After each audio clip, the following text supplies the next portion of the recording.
Reaction to breaking news. This is the latest Rose bomb. And in-depth conversations with some of the biggest names in the league. Thanks, Woj. Do it again. I'm good. Thanks for having me on the podcast. All right. Yes. Thank you, Woj. Appreciate you having me on. Listen and subscribe to the Woj Pod wherever you listen to podcasts. WING 1410 Dayton. Dayton's ESPN Radio. It's live, it's local, it's the Justin Kinner Show with Kev Nash, presented by Kirkland and Sommers. All right, everybody, welcome in. It's the Justin Kinner Show with Kev Nash, presented. Wait, Kev Nash, who's that? Back! Oh, wait, I hit the wrong screen. Oh, there we go. There he is. I've returned. Kev Nash is back, to the delight of many, let me tell you, because you left me alone with these people. And you know I don't do well with people when I'm by myself, and I don't have someone at least. I mean, not that you really stop me, but there's at least, I can always tell by the eye contact that you give me sometimes, like, dude, cool it, bring it back a bit. I didn't have that for 3 days. I'm still employed as of now. Our boss, Mike, came in, and I'm not allowed to be mean to Bengals fans anymore, so lots changed since you've been gone. Wow. One too many complained, and so now I have to be nice. Okay. How's things going with the Bills Mafia? They found me on Twitter. Oh, is that why my inbox is so flooded? They found me on Twitter. They found me too. They did find you. They found me too. Well, they're not so mean. They're not mad at you. No, I just get it lumped in with everything like that. Nobody's really necessarily talking to me. They're really talking to you. You're either with me or you're not. I just happen to be a part of the conversation. Yeah, so I saw that. So you called somebody an idiot.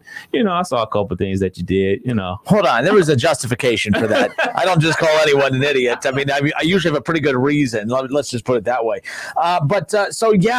Last week when you were here, there was some scuttlebutt. I hate that phrase, but I like to use it every once in a while just because it sounds cool. There was some scuttlebutt that that Urban Meyer, could potentially reunite with his old boy Tim Tebow. Mm-hmm. I didn't really think it was that big of a deal. I know that you weren't a fan of it, and of course, not a lot of people aren't a fan of it because I guess now, according to sources, an ESPN article came out from Michael DeRocco, again, the ESPN staff writer, that Tim Tebow looks like he's finally going to make his return to the NFL and play for his hometown team, just not as a quarterback with the Jacksonville Jaguars, and play for his old coach in Urban Meyer. And it's interesting because I don't think this is a big deal. For one, he hasn't made the team yet. He did sign a 1-year deal. I think we're getting way I think we're overreacting across the board with this. I just think, let me ask you, is Urban Meyer liked? Do you think across the board, I don't mean by you, but what do you think if you poll 100 people, not in just Buckeye country, I just mean if you, let's say we polled 100,000 people across the country, I think it would come back as he's, more liked than disliked, but I think it wouldn't be as high as what we would say if we put that same poll around here. Right. Is this a we don't like Tim Tebow thing, or is this a we don't like Urban Meyer thing? So we don't like Tim Tebow thing. That's what it is. Is it more anti Tim Tebow? Okay, it's anti Tim Tebow, and I am on the side of it shouldn't be anti-Tim Tebow, because I was talking to my brother about this earlier today, and I said, look, man, if I'm at the YMCA and I'm putting up jump shots and a coach comes up to me and says, hey, I want you to try out for my team. And I replied to the coach, hey, man, did I tell you that I got cut from my high school basketball team 3 times? I don't care. I want you to come try out. I'm going to show up, too. So this isn't on Tim Tebow. Tim Tebow is an athlete. He's a competitor. If he gets the invite, he's going to show up and try his best, and whatever happens, happens. And he'll be cool with that. The person people should be directing their anger at or displeasure at is Urban Meyer. Urban Meyer has made a handful of questionable decisions in his short time in the NFL. With the strength and conditioning coach, drafting additional running back in the first round after you had 1,000-yard running back, and also picking up Carlos Hyde. Yep. And now this situation with Tim Tebow. So there's a lot of questionable decisions that Urban Meyer has made in a short situation in the NFL. So he should be the one receiving all the backlash and everything like that. Not Tim Tebow. He's done nothing wrong. He's just a athlete trying to be an athlete, trying to play the game of football. I have no problem with Tim Tebow going for it and giving it a shot. My problem is Urban Meyer, in this, just giving him a shot. Tim Tebow hasn't played in the NFL, I want to say 5-6 years. And when he did play in the NFL, he wasn't good at it. So he deserves another shot for what? He beat your team. Yeah, he wasn't. I know. Not then. Not then. I mean, he got cut. Not his last time on the football field. He got cut. Oh yeah, and so with all that being said, I agree with you because yesterday I did a part on the show about. It was anti-Urban Meyer with this, where we've talked about how he's loyal to a fault, which, again, I don't think there's ever bad intent with Urban Meyer. Urban Meyer is not trying to screw up when it comes to being loyal to his guys. We all have our own guys that we're loyal to that, we would bend over backwards to help. And but sometimes we got to ask ourselves, like, there are people where I'm like, hey, do you know anyone that, is interested in an open for a job? I have friends that I'm like, I think they'd be good at this, but I don't want to be the one that recommends my guy to go work there. And then either my guy's bad at his job and I look bad, or that the guy I sent him to ends up being a horrible situation and then they blame me. Right. So like we all find ourselves in those everyday real life situations. But with this, it's like Urban Meyer, the intent to always help people. He likes to utilize his platform to help people. It's not a bad thing. That's not a bad trait. That's what makes Urban a good dude in living rooms when he's out recruiting. That's why all his players love him. You don't hear any former players, too many, that have anything real bad to say about him. And I don't care how great, there's the greatest coaches of all time are going to have pockets of players that don't like playing for him. But overall, you rarely, if at all, hear players come out and have anything bad to say about him. So I think this should be more of, to your point, hey, Urban, what the hell are you doing? Mm-hmm. But that's not what today has been, though. It has been, Tim Tebow, you selfish SOB, what is wrong with you?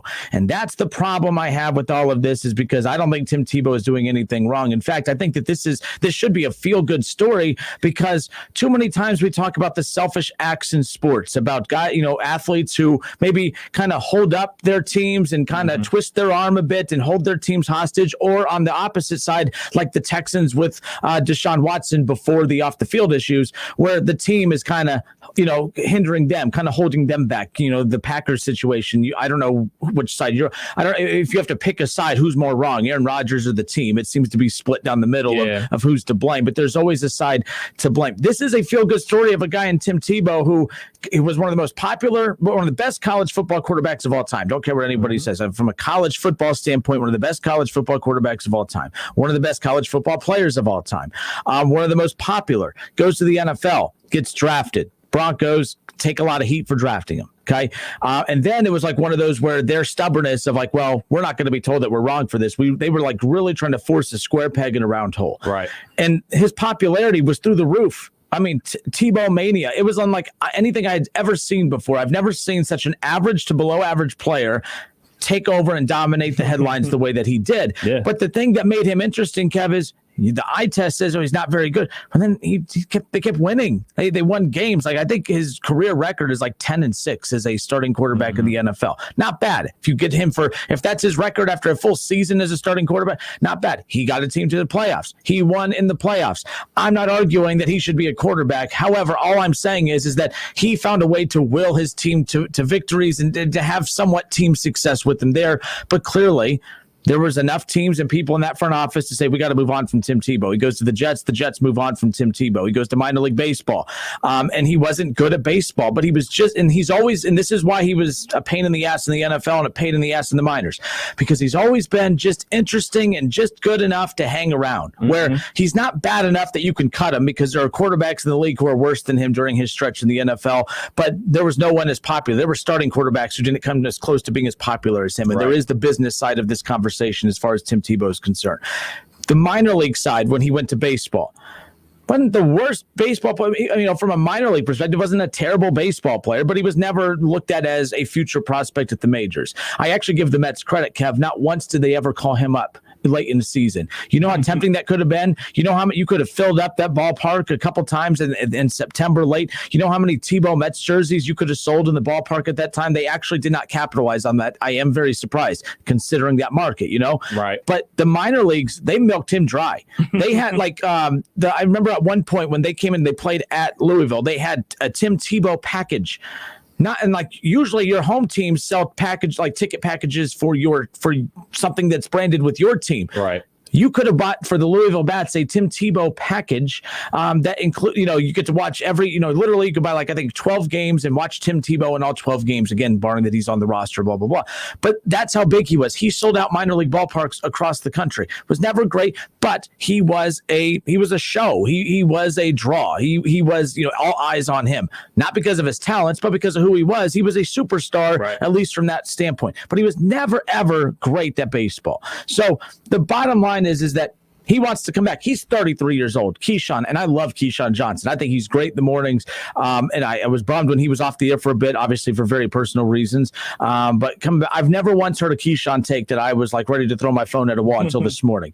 He says that Tim Tebow should be ashamed and embarrassed that he wants to come back and take a roster spot from a younger player. A little bit kind of what you were saying. Now, here's the problem I have with that is what does age have to do with it? These are the same analysts that'll say, can Tom Brady play quarterback till he's 50 years old? Man, that would be something. But now all of a sudden, 33 years old, that's just too old for you to come and take a roster spot from someone. And let's also be clear, if he does take a roster spot from somebody, he will be the second or third string tight end on a roster. He will not. Is anyone really losing sleep at night over the third string tight end that could have been that Tim Tebow's taken their spot away? Look, I'm not big rah-rah Tim Tebow, but I found myself really becoming defensive of him today when his name was just being drugged through the mud left and right. And I'm like, you've got to be kidding me. I can't believe this is a big deal. Like I thought me and you after last week, we touched on it. We might read a headline that he signs and move on. I had flashbacks to when Skip Bayless was with Stephen A. Smith on First Take way back in the day. Remember they made those music videos, Unleash. You remember all those? Like Tim Tebow Mania is back, but this time it doesn't have as cutesy of a feel as it did 10 years ago. Yeah, I heard some of the clips Keyshawn was talking about. I disagree with him too because, it's not Tim Tebow's fault. He's an athlete. He's going out there to compete, and he's given an opportunity. He's going to do that. So it's not on him. Like I said before, it's on the Jacksonville Jaguars and Urban Meyer. He shouldn't be embarrassed or ashamed of himself going out there trying to get a job, because that's ultimately what but that's what professional sports is. Yes, it's a sport, it's entertainment, but that's their job. Their job is to play sport, whatever sport that is. So if he's taking a roster spot from somebody and he actually earns the spot, then he earned a spot. And that's the great thing about sports, especially in a situation like this, where you're not a first round draft pick and everything like that. You actually have to go out there and earn it on the football field. So we're going to find out if Tim Tebow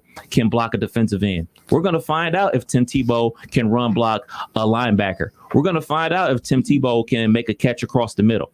We're going to find all these things out because there's only 53 people on the NFL roster. And if he can't do those things, he's not going to be on the football team. So people can be all mad at Tim Tebow all they want, but at the end of the day, they're going to find out if he can play or not. And Urban Meyer, if he's really there to win and not just to collect a check and make sure his guys get a good paycheck, then he's going to cut him if he's not good enough. Because you got your franchise quarterback back there. I mean, I don't think that they're going to be out here, like you said before, he's going to be the second or third tight end. The second and third tight end, they play special teams. They're like the up back. They go down there on kickoff coverage and make tackles and everything like that. They're not necessarily in the game plan to be out there catching the ball and everything like that. So if Tim Tebow is good enough at doing those things and makes the roster fair and square, then it's all good. But I understand what some of the pro players and Keyshawn are saying. I just don't like the way that they're directing it at Tim Tebow. The direction it should be pointed at is the organization saying, hey, man, you have this list of other young guys in the league or trying to get in the league, give them a shot. Because we heard this term before. This even happened with a future he's a Hall of Famer now, Kurt Warner. He got with the Green Bay Packers as a camp arm. Like they sign guys just to be a part of camp. Like, hey, man, we need more bodies at camp because we don't want to wear our other guys down. Tim Tebow could eventually just be a camp guy that gets cut on the first go round. He could turn into a coach eventually. I mean, yeah, like a million and one things could happen with that situation. And like I said before, in sports, it always comes out in the wash. It always comes out in the wash. Our older listeners will remember Harold Miner, former slam dunk contest champion. Baby Jordan. Guess what? He didn't turn out to be Baby Jordan. He couldn't know why, because he couldn't shoot. He couldn't do all the other things that Michael Jordan could do outside of dunk. It's all gonna come out. We're gonna find out if he can make that trap block. We're gonna find out if he can catch the ball at all. He's gonna be able to find out if he can catch the ball in traffic. If he can't do it, he ain't gonna be on the team. And that is the beauty of sports. Well, and let's be clear though, Kev. Half our listeners and more than half of football fans don't even understand what the hell any of that you just said was. So even if he makes the team, they're not going to say, "Oh yeah, man, look at all them blocks." They're just going to say, "There's Tim Tebow." If he makes the team, there'll still be hate. No one will give him credit if he makes the team because he's only there because he's Tim Tebow. And then if he's getting the opportunity because he's Tim Tebow. And let's be clear, we already know about the good old boy network and having connections and everything like that. I'm not necessarily, like I said before, I'm not mad at Tim Tebow for getting his shot. I mean, it is what it is. And if he makes the most of his opportunity and makes the team and makes an impact on the team, then it works out for him. But like I said, the person people should be questioning in this whole scenario is Urban Meyer and the Jacksonville Jaguars. You should not be questioning the athlete, Tim Tebow. But at the same time, what are we questioning Urban Meyer of? It's his team. If he wants to invite a guy, give him a contract, a vet minimum contract to come and try. It's not like this guy. I mean, I know we consider him a scrub, but I mean, look, the bottom line is nothing's happened yet. I think we're all overreacting. If he makes the team, fine, great. Even though I still think we'll be pissed off if he makes the team. When you have these conversations, your opinion that you can have on an isolated situation will be what you're branded of being for a life. For everything when it comes to a particular topic, the Good Boy Network, that's sports in general.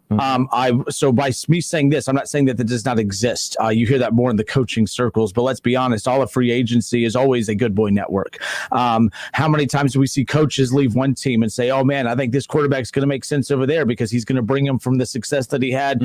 Case Keenum's in Cleveland as a backup quarterback. Why is he in Cleveland as a backup quarterback? Because he had success with Stefanski at his previous stop. No one was screaming, "Oh, there's that Good Old Boy Network again," when it comes to Case Keenum and Stefanski, right? Like, it's because no one cares about Case Keenum. No one really cared about Stefanski, but people care, whether they mean care as in like, "Oh, I genuinely care about him." No, but like he's a trigger for people when his name is brought up. He's polarizing. So that's why I think this is a thing.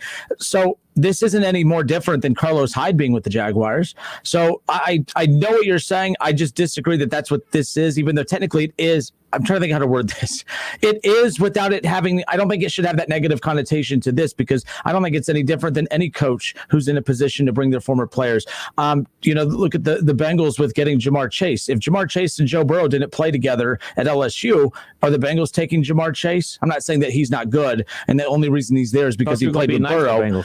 But no. Like, because it's not just this. It's like the Jalen Waddle, going, to where did he end up? Miami. With Tua Tagovailoa. If Tua and him didn't play together, are the Dolphins drafting him? So that's where I'm at when it comes to that. Is like I still am having a hard time matching the anger and the reaction from today. And then, of course, the other conversation that has started from this is, and I can't get on board with this on this station. I have tackled the Kaepernick thing hot and heavy to the opposite end of the popular opinion on this station when it comes to certain listeners. I don't think Kaepernick has anything to do with this, although he has become a part of it, because I think the second that Tim Tebow was willing to come back as a tight end, that squashed the Kaepernick parallels. Now, if Tim Tebow was coming in to compete for a backup quarterback position and spot, then I would be like, okay, the floodgates are open. I have an issue with that, but he knows he's accepted the fact he can't be a quarterback. He's coming to try out to be a tight end. I just don't see any parallels at all anymore. Had he come back to be a quarterback, lots of parallels between him and Kaepernick as far as that goes. I think the Kaepernick stuff got squashed the second that Tim Tebow said, "Hey, I'm not coming back to be a quarterback. I'm coming back to try out at a different position." That's how I view it. Does him being out of the NFL, like, what was they saying? 8 years. 8 years. By the way, did you know it was 8 years? I felt like it was just a few years ago. I was like, I just watched Tim Tebow. Time flies. I'll send you this graphic. Maybe you can put it up on the Facebook page. But what the NFL looked like when Tim Tebow last appeared in 2012. Robert Griffin was Rookie of the Year. Robert Griffin is now out of the NFL. Adrian Peterson ran for 2,097 yards with the Minnesota Vikings. Calvin Johnson. Remember him? Yeah. Calvin Johnson is now in the Hall of Fame. and Joe Flacco won the Super Bowl MVP. That's how long ago that was. I didn't think it was that long ago until I saw this graphic, and it makes you realize how fast time goes. And, he's 33 years old, and, when you're at that age, trust me, I'm above that age. Those quick twitch muscles you used to have back when you're at Florida, throwing jump passes, everything like that, that ain't going to be there no more. So I want him to go out there and compete and do what he does and let the chips fall where they may. As far as the Kaepernick thing, I mean, I can go around and around about that situation. I've said this a very long time ago that Kaepernick will never play in the NFL ever again for a multitude of reasons. And he'll never get a quote unquote fair shot in the NFL. I do think that it's just one of those things that the NFL, the teams and the league, they're just not with. It's just not going to happen. And the type of guy Tim Tebow is off the field, it is something they can get behind, and they have no problem with that. I mean, well, Urban Meyer has no problem with it. I guess all the other teams had a problem with everything Tim Tebow was doing on the field because he got cut multiple times. But, it's just a situation that I don't ever see Kaepernick ever playing in the NFL again. And like I said before, when Kaepernick decided to speak out about social injustice and everything like that, when you do those things, which I'm 1,000% behind, and you do play in the league, the NFL for that matter, that is known for silencing their athletes and everything like that, there are, I don't want to say consequences, but I'll use quotation marks on consequences that you're willing to pay. And Kaepernick has paid that price, and he's not going to be a professional quarterback anymore, a professional athlete in the NFL anymore. So it is what it is. Yeah. And then, with the last time Kaepernick was in the news of getting like a tryout, then there was the whole skipping the tryout, or didn't lie, and again it was all how it was positioned, skip the tryout. So then everyone right away goes in on he had a shot and he skipped the workout, he skipped the tryout, and then then all the money with Nike that came out before, it was like, was that a publicity stunt? So it's like then people just were finding everything they could. But just like what they're doing with Tim Tebow here, again, they're so different, not even similar, but it's the same type of thing. Not comparing what Tebow was criticized for to Kaepernick, but Tebow was generating a lot of heat because of his religious beliefs. There was a lot of questions about, they were tired of the prayer on the sideline before and everything like that. I mean, it doesn't matter what you kneel for. If your contact falls, you better bend all the way over and pick it up, but knee better not touch the ground, man. People will lose their mind. But kneeling to pray, kneeling to protest, whatever. I mean, it was drastically different, not even close to being the same thing. But again, both of them had their own. I think that's where the parallels still keep coming in of both. But the thing with Tim Tebow is he wasn't run out of the league because he was religious. Right. All right. I mean, that's the thing. If he was a really, really good quarterback, teams would find a way to keep him in the league. I still think if Kaepernick was slightly better, that I'm not saying he'd be in the league right now, but I think his shelf life in the NFL would have lasted a little longer. I always say if you're going to be a distraction, whether we think it's right or wrong for it being a distraction, if you're going to be a distraction, your talent has to be good enough for a team to say, okay, the noise is worth it. And that's, I think, what's curious about Urban Meyer is this noise worth it? Are you real? I mean, you're dominating a news cycle for probably the next week over Tim Tebow. And is he good? Is that worth it? Like, that's the problem that I have here. So, and that's what teams you can argue with Kaepernick is, okay, he's good enough to be a backup in the league. I mean, he could better than maybe some starters in the league. But again, we bring him in. We're not talking about him as a football player. We're not talking about this. Is the noise worth is his talent worth the distraction and the noise? It is not. Same thing with Tim Tebow. So that's where I'm like, Urban, you got to pick your damn battles here. Is this really worth it? Carlos Hyde, fine. You want to give JT Barrett a tryout to be a backup quarterback? You'll get ripped for that. But hey, you know what? Fine. It's not going to be as loud. This is worth it. Knowing that he was going to sign that strength and conditioning coach that dominated the headlines the way it did, was that noise worth it? No. Finally went on and moved on. So it's just, Urban, you've been in the headlines a ton, and I have yet to see him pace a sideline yet for a preseason game, a workout, or a game. I don't know. I'm not saying this is all the reasons why it's not going to work, but Urban, you've definitely made Jacksonville interesting. You realize we don't talk about Trevor Lawrence? When the Bengals got Joe Burrow, they were the talk of the entire NFL. Like, that's all outlets were talking about. Joe Burrow, how good can he be in the NFL? Do you realize no one talks about Trevor Lawrence? And Trevor Lawrence is a better college prospect coming out of college than what Joe Burrow, or a better pro prospect coming into the league than what Joe Burrow was. And we don't hear about Trevor Lawrence at all, Kev, because Urban Meyer just keeps dominating the headlines with his decision making, right or wrong. I still think it's being overdone towards Tim Tebow. I also think it could be overdone to Urban, but again, Urban, it's a pattern that's following him, a reputation that's following him from place to place, and it is what it is. But 457-9464. We'll step away for a few moments. We do have the phones up and rolling today, so that's kind of where we're at now. So the phone lines are up and running. So 457-9464.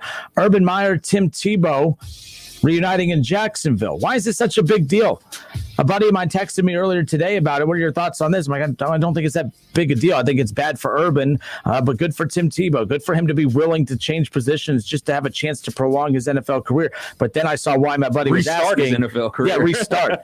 Then when I saw why my friend was asking, I'm like, oh man, I hadn't turned on the TV, a radio, or checked social media, which is actually a record for me, until probably about 1 PM. And then I realized what was going on. I'm like, holy smokes, this has taken a huge turn from yesterday when it was just the starting of the conversation of it. Real quick.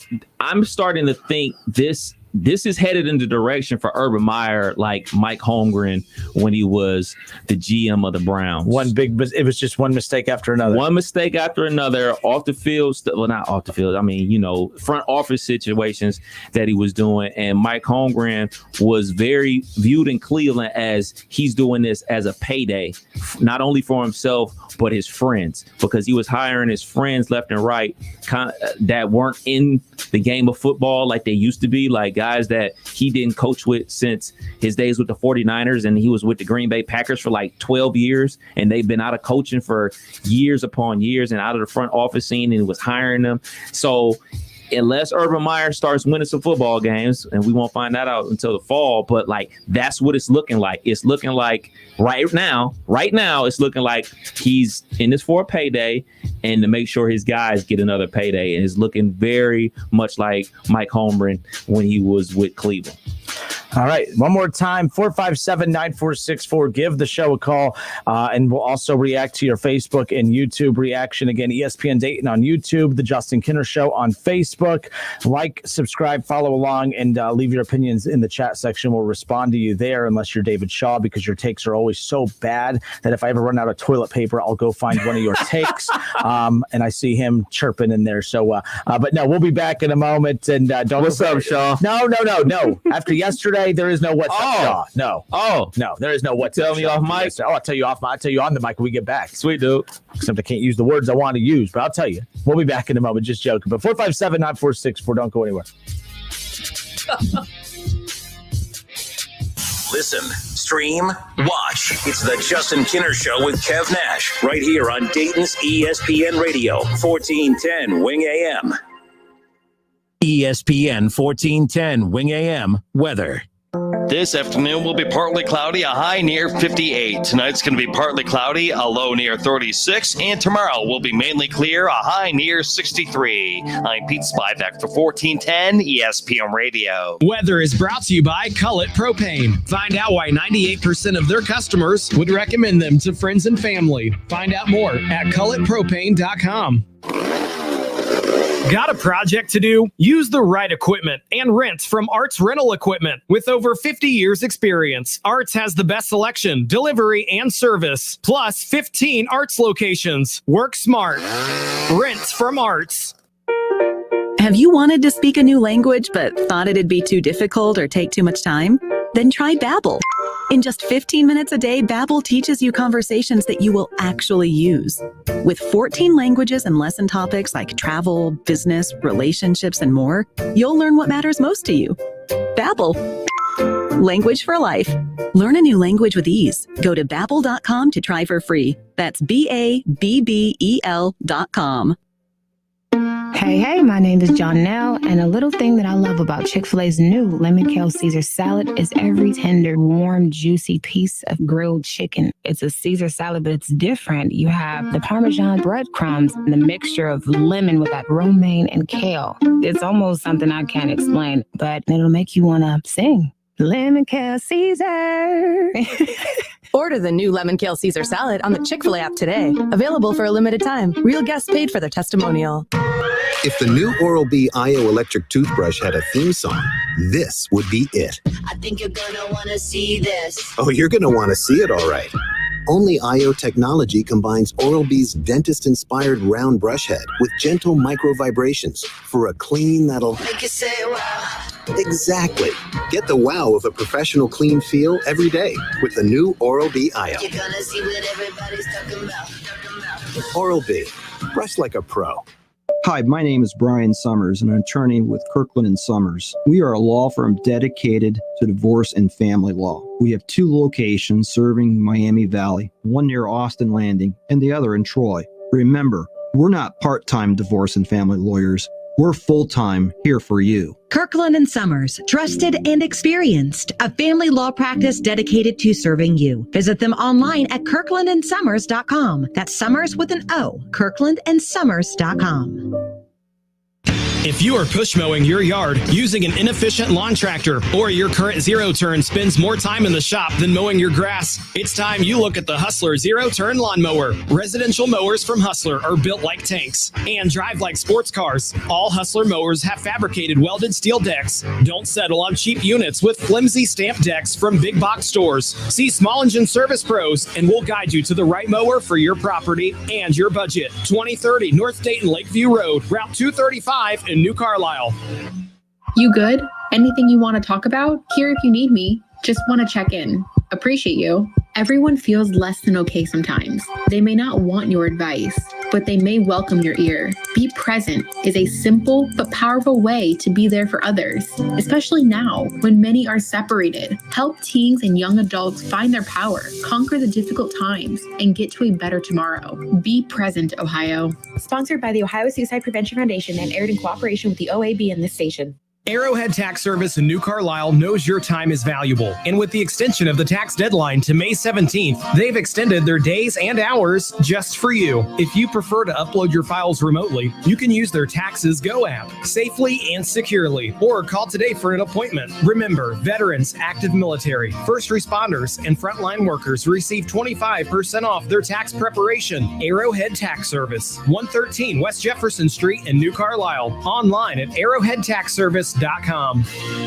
You have empty office space to fill or home office to create. You know what you need. You know what you'd like. But you also have a pretty good idea after you've shopped around the usual places what you need and what you like might not happen. Well, then you haven't been to Charles Larrick's Warehouse Outlet. Nobody has their selection. Nobody has their discounts. And every week there's something new. If you need office furniture, Larrick's Warehouse Outlet can sell it to you for half the price and below manufacturer's selected prices. Half price and below on hundreds of items. Selection from budget to the best. Really, desks from $50 to $5,000. Filing cabinets from $25 to $500. Before you go anywhere else, do yourself a favor and come to Larrick's Warehouse Outlet. With 25,000 square feet of selection, you're not going to go anywhere else. Larrick's Warehouse Outlet at 23 McOil Avenue, Dayton. Open Monday through Friday, 9 to 6. Larrick's, continuing the tradition.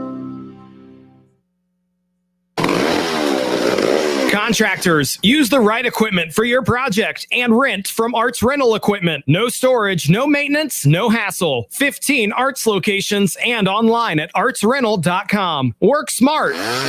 Rent from Arts. Jay Farner here, CEO of Rocket Mortgage and Rocket Companies. Last year, we saw historically low mortgage interest rates. What you may not know is that interest rates are already starting to increase, and it's likely that trend is only going to continue. Our team of experts is standing by to help you save before rates go up. Don't look back and wish that you had taken action. Call 833-8ROCKET or visit rocketmortgage.com. Rocket. Call for cost information and conditions. Equal housing lender licensed in all 50 states and MLSConsumerAccess.org number 3030. Jay Farner here, CEO of Rocket Mortgage and Rocket Companies. Last year, we saw historically low mortgage interest rates. What you may not know is that interest rates are already starting to increase, and it's likely that trend is only going to continue. Our team of experts is standing by to help you save before rates go up. Don't look back and wish that you had taken action. Call 833-8ROCKET or visit rocketmortgage.com. Rocket. Call for cost information and conditions. Equal housing lender licensed in all 50 states and MLSConsumerAccess.org number 3030. When you need certainty in the home buying process with a loan that fits your life, Rocket can. Want to see your loan options, adjust payments and closing costs online in real time? Rocket can. Rocket Mortgage.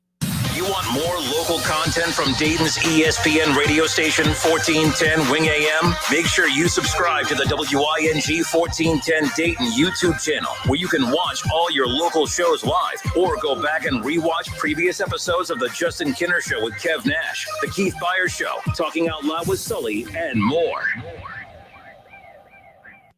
All sports, all the time. This is 1410 ESPN Radio.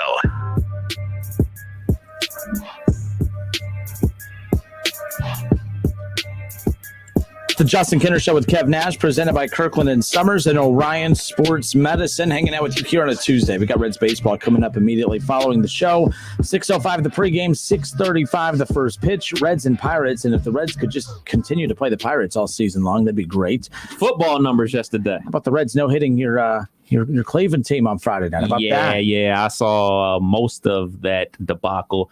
But I know you were going to talk about this a little bit later on. I'll save it to then. I'll save it to when we get to the baseball talk. I'll save it to then. Man, I already forgot what I was going to get to later on, but you just remind me. Okay. Just remind me. Gotcha, so there's gotcha. that. But again, happy Tuesday. We welcome you back. We opened up. I was blown away today by the reaction to Tim Tebow going to Jacksonville. I wasn't expecting people to say, oh my goodness, this is going to make them a winning team now.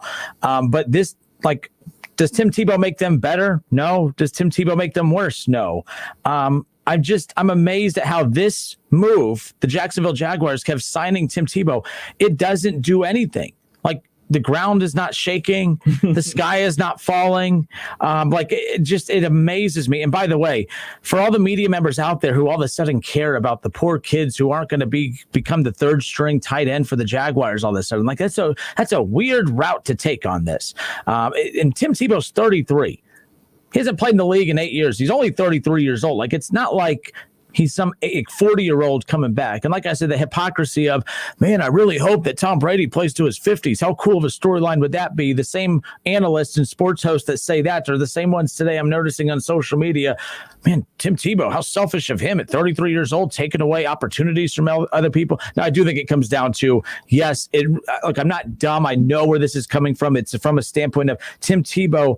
It's not like he was great back in his heyday, and then now he's coming back after 8 years off, and everyone's concerned. It's because he wasn't even good when he was younger, more nimble, and in his prime. Why should we think that he's going to be better now? Look, bottom line is if he makes the team, he won't be the starting tight end. If he makes the team, he'll probably be the backup or maybe the third string. And if you're going to let a third string tight end for the Jacksonville Jaguars keep you up at night, there's no helping you people. And if he is the starting tight end for the Jacksonville Jaguars, they got bigger problems. Nope, can't. Bosses say I can't make fun of them anymore. I got to be, I just gotta. It is what it is. But I will say this: I would love to. I was listening to some sports stations in Jacksonville today. Whenever I found out this was going on, and by the way, people love it over there. This is no different than I feel like we were in that bubble over here during the draft, where everyone outside of Cincinnati. Or everyone again, where the popular base is for the Bengals, of course, being in Cincinnati and bleeding over here into Dayton. I am amazed at how many people rationalized how much a good wide receiver can help protect your quarterback. I couldn't believe I was actually hearing Bengals fans literally go that direction of, you don't understand how having a good receiver can help protect your quarterback.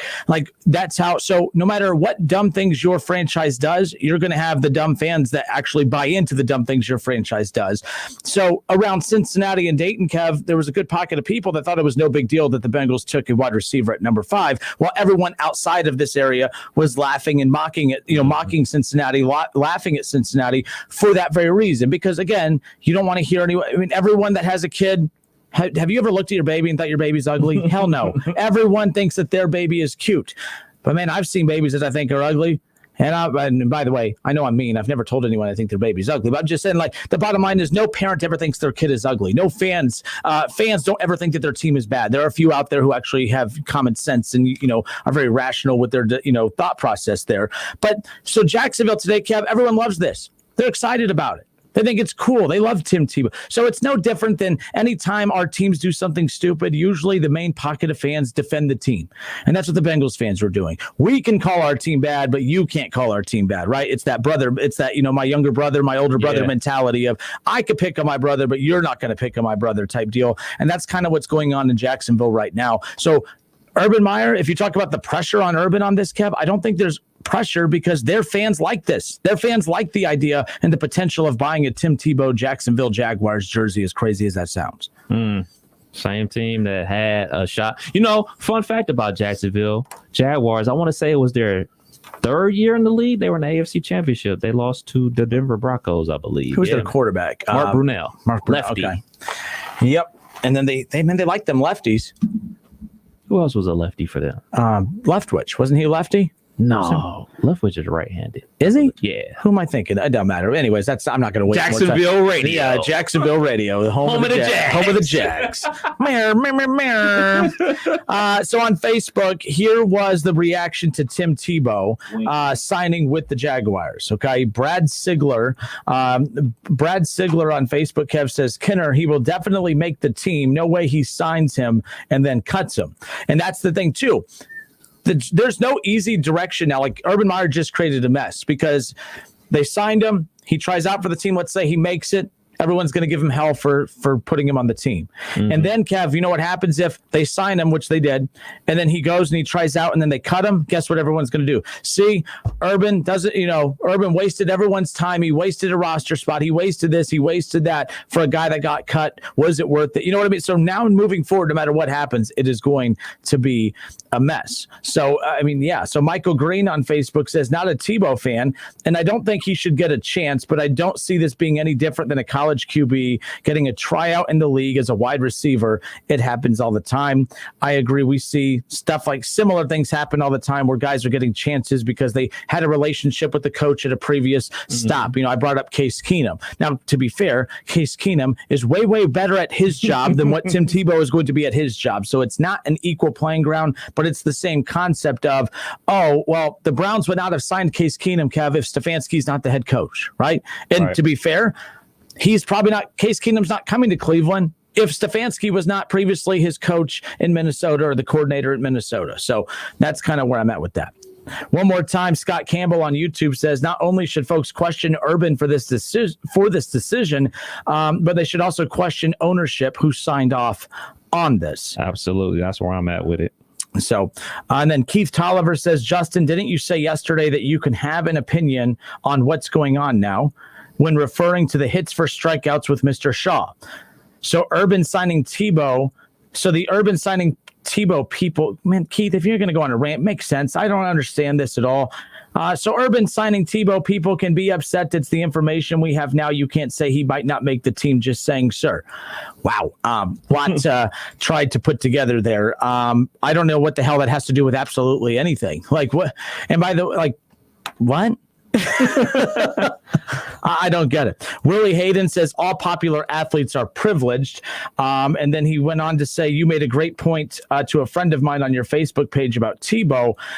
Is this a sign do you believe Tebow getting this opportunity is a privilege thing when referring to white privilege when it comes to this? No, I don't think it had anything to do with white privilege or his color of his skin. I think that Tim Tebow and Urban Meyer have a relationship like this, almost like father and son, and he's giving them an opportunity. That's all that is. I don't see anything with color with this situation because, we all talked about all right, man, who's going to be the backup guy that he calls in to be his backup quarterback? Is he going to call Cordell Jones?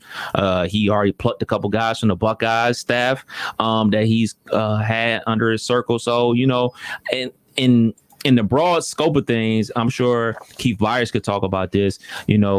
There's always been Parcell guys, and every coach has their guy. He was a Parcell guy. Yeah. There's a reason that Keith Byers played for him at multiple stops is because he was a Parcell guy. In fact, Byers has shared multiple times where Parcell's called him and said, hey, got to get over here.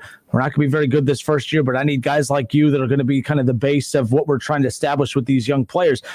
he was a Parcells guy. So I think the thing that people are hung up on is that Tim Tebow hasn't played in the league since 2012. That is one thing. And when he was in the NFL, he wasn't good. And when he was with the Jets, they were trying to do a type of role like this for him then. And he wasn't able to make the cut then. So I think people are just like, all right, man, if he wasn't able to do it when he was younger and we assume more athletic and everything like that, what makes you think he's able to do that now after he's been out the league? Now, if somebody would have said like, oh, man, he's bringing him in to be a part of the coaching staff or a part of the team in some inkling, I don't think anybody would be saying anything. I think it's the simple fact that he's bringing him to be a player on the team, a potential player on the team, and it's rubbing people the wrong way. And like I said before, that is the great thing about sports. You'll get exposed if you're not up to snuff.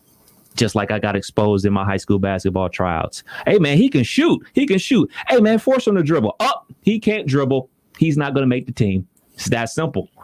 All right, 457-9464. That's the number to call in and jump in on the conversation. Kev, who's up? We got Shaw, baby. What up, Shaw? What do you want? What's up? What's up, Sharman? Another day in paradise. What do you got? Bring the heat. You better make it good. I'm just trying to figure out what your issue is. Oh, no. We're not here to work, have our issue. We don't have Dr. Phil here to help us out. Do you have something on the Urban Meyer thing? No, I'm trying to figure out what was so wrong with my take yesterday. We're not talking. This ain't yesterday's show. This ain't yesterday's topic. We're talking Tim Tebow, Urban Meyer. We ain't talking yesterday. You want to call me out on live radio, then I'll call in and I'll call you out on live radio because of your stupid comments in the chat section. You're damn right I'm going to call you out on radio. Why was it so stupid? It was stupid because your tone and how you always have to come at me that way, so I'm going to come at you that way. You took it that way. I didn't take nothing that way. I know how to read, and I know how you are. No, you took it that way. All I was doing was saying that I agree with you. The batting is horrible. All I was saying was... Super. Do you have anything on Urban Meyer and Tim Tebow? See, there you are, being an ass. I'm being an ass because we're talking about Urban Meyer and Tim Tebow. All right, next caller, 457-9464. Kev, who's up next? We got Jay. I think we got Jay. We'll wait for Kev to get on. There we go. Who we got next, Kev? No, Jay hung up. Jay left us. We got Steve. Steve, what's up, man? How are you? You're up. Hey, what's up, boys? Hey, Kev, glad you're back so I could call in. Hey, No problem. This isn't about Tebow, but you said something a couple minutes ago, and you said stupid fans. So my first thought was Bengals fans. So I wanted to call in and break the ice here. I hope to God when that schedule comes out tomorrow that the Browns got them Bengals week 1 so they can embarrass them. And I mean embarrass them. That's cute. Are you a stand-up comedian? I bet you've been disappointed because the Funny Bone's been closed during this, and when they open back up, I'm pretty sure you'll be the first person they call with material like that. You don't think that the Browns are going to embarrass the Bengals? Oh wait, hold up. What was your take? Are you anti-Browns? No, I'm a Brown. Oh, holy crap! I got to rewind here. I just attacked you for no reason. I'm all defensive. Holy crap! Let me restart. Yes, he did. I'm all defensive. What is your name again? Let's restart this. Steve, I apologize. I never admit when I'm wrong. I'm admitting that was so out of line there. I apologize. I really do. Not to call after Shaw again. I very much apologize, sir. I very much apologize. I did not mean that. I do hope that the Bengals and Browns play on week 1. But I think I can't wait for when that schedule comes out tomorrow night. But hey, man, you got anything on the Jaguars, Tim Tebow, Urban Meyer? My opinion about the whole thing is I think it all goes back to Kaepernick. I'm not going to get into that, but I think why everybody is so fired up is because of him. But what are the parallels there? It's not as if he had come back to be a quarterback. No, it's because I agree with you on the quarterback situation. He's coming in as a tight end, which so makes it completely irrelevant. But I just think that it's out there that, hey, Tebow's getting a shot. Why can't Kaepernick have another shot? That's just my opinion on it. Well, and I think we're on the same page. And look, I said this earlier.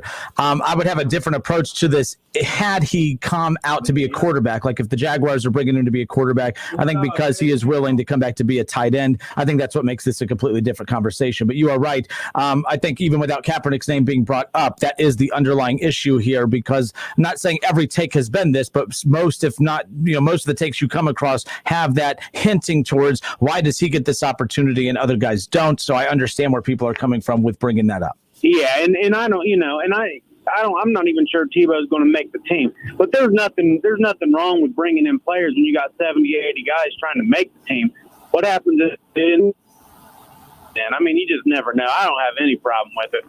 All right, hey, Steve, again, I never admit when I'm wrong, but I was so wrong. I literally thought you were calling in to talk smack, so I was all like, I was able to push Shaw away, and then I was ready to turn to my left and fight you. I was all ready to go, so I apologize for that. Hey, Justin, go Browns. There we go. Go Browns. You're a wild boy, man. You're a wild dude, man. We got. You were supposed to come back and help this. You were supposed to make this.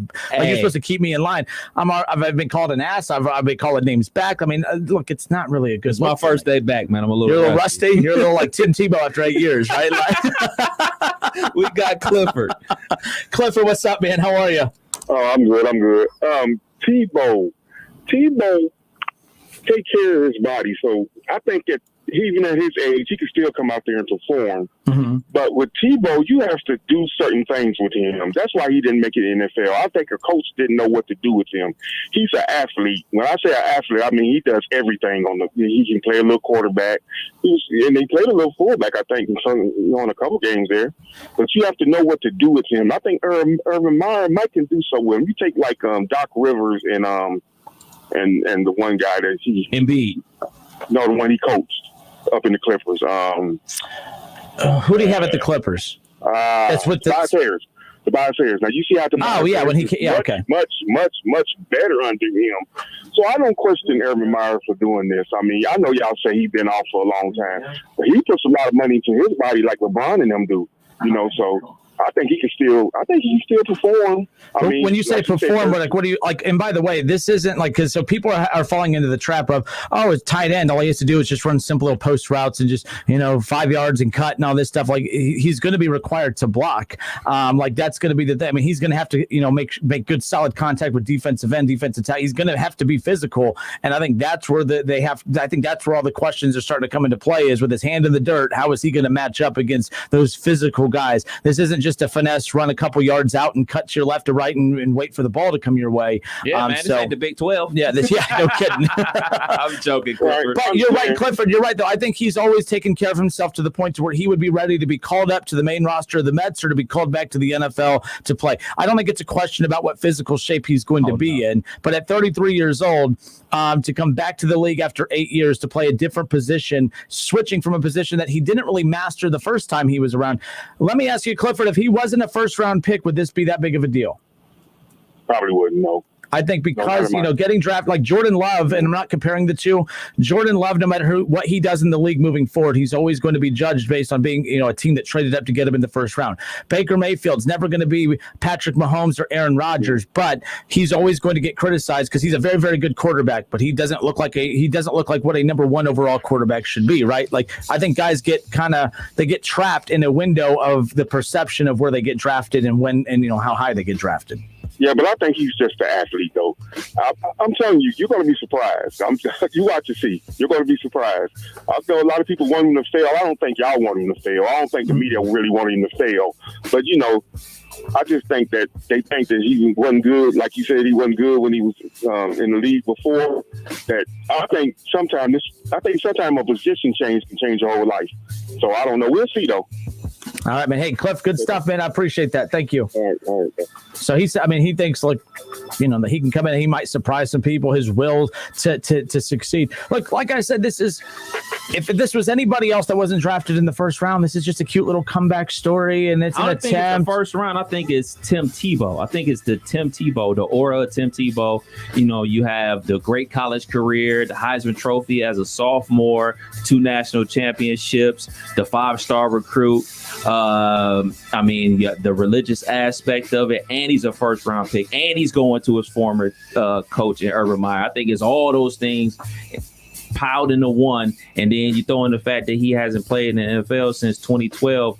That's why people are looking at it with a side eye. Like, hey man, I'm not wishing bad upon the man. I mean, if he makes the team, he's gonna make the team, because it's not like he's a first round pick like this year. Like, we all heard the stories about Jamarcus Russell sleeping through meetings, not knowing the place, the VCR tape situation. They had to keep him on the team because he was a first round pick. Tim Tebow is a free agent. So if he's not up to snuff, they're going to cut him, because this is not going to cost him anything. This is nothing to them. There's a couple coins, there's a couple drops in the bucket. So if he makes the team, he made the team. Like, they're not keeping him around just because if he makes the team, you don't think that it'll be, oh, well, of course he made the team. He's Urban's dude. No.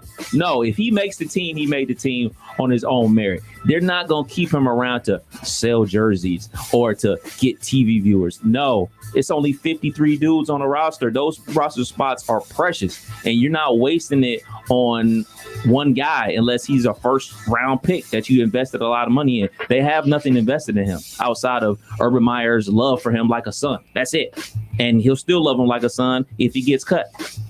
Yeah, and of course, we all know Tim Tebow, one of the best college quarterbacks of all time. No doubt about it. The weapons he had at Florida, those guys killed it. This guy. What? This guy. His teammates, they killed it.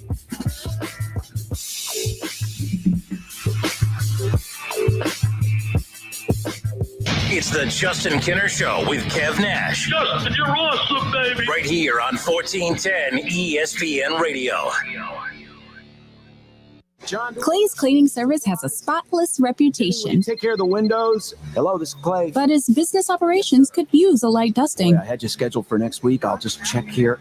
No, absolutely. We will be there tomorrow. Indeed can help him hire the people he needs. I need Indeed.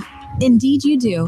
When you sponsor a job, you immediately get your short list of quality candidates whose resumes on Indeed match your job criteria. Visit Indeed.com/credit and get $75 towards your first sponsored job. Terms and conditions apply. These days, it's okay to do some things halfway, like wearing your pajama bottoms on a work call. But managing your prescriptions shouldn't be one of them. That's why CVS has a proprietary search tool to find ways that may help lower your prescription costs, and will deliver them for free. No wonder CVS customers are better than most at staying on prescriptions, which tends to make you healthier. Come in or call today and get a free prescription savings review at CVS. Savings vary. Not all patients eligible for savings. Delivery restrictions apply. Visit CVS.com for details. Sorry to interrupt your jams, murder mystery podcasts, or motivational beach noises, but we got something else you might like to hear. It's called cash. That's the sound of an extra $250 after your first 10 deliveries with Uber Eats. That's right, an extra $250 on top of all the other cash you'll make during those first 10 deliveries. If that sounds good, visit t.uber.com/extra 250. Uber Eats, deliver with us. Limited time offer, terms apply. See t.uber.com/extra 250 for more details. Celebrate Jewish culture and community. Don't miss a Taste of Jewish Cultural Festival at Temple Israel on Friday, May 14th. During this special drive-through event, pick up food for the family with everything from traditional baked goods to food truck favorites. Enjoy children's activities, crafts, and the joy and inclusiveness of the Temple Israel family. A Taste of Jewish Cultural Festival, May 14th from 4 to 7 p.m. at Temple Israel on Riverside Drive. The second of 3 special drive-through community events. To learn more, visit tidayton.org. What comes to mind when you hear this? Well, trees, of course, but there's a lot more to it. The Ohio chapter of the International Society of Arboriculture would prefer to have you think of healthy, safe trees, and the best way to ensure that is to hire an ISA-certified arborist. ISA-certified arborists are specially trained, and there are even certified arborists trained to help identify at-risk trees. Find a certified arborist near you at trees4ohio.org. Trees, the number 4, ohio.org. And you might just hear less of this.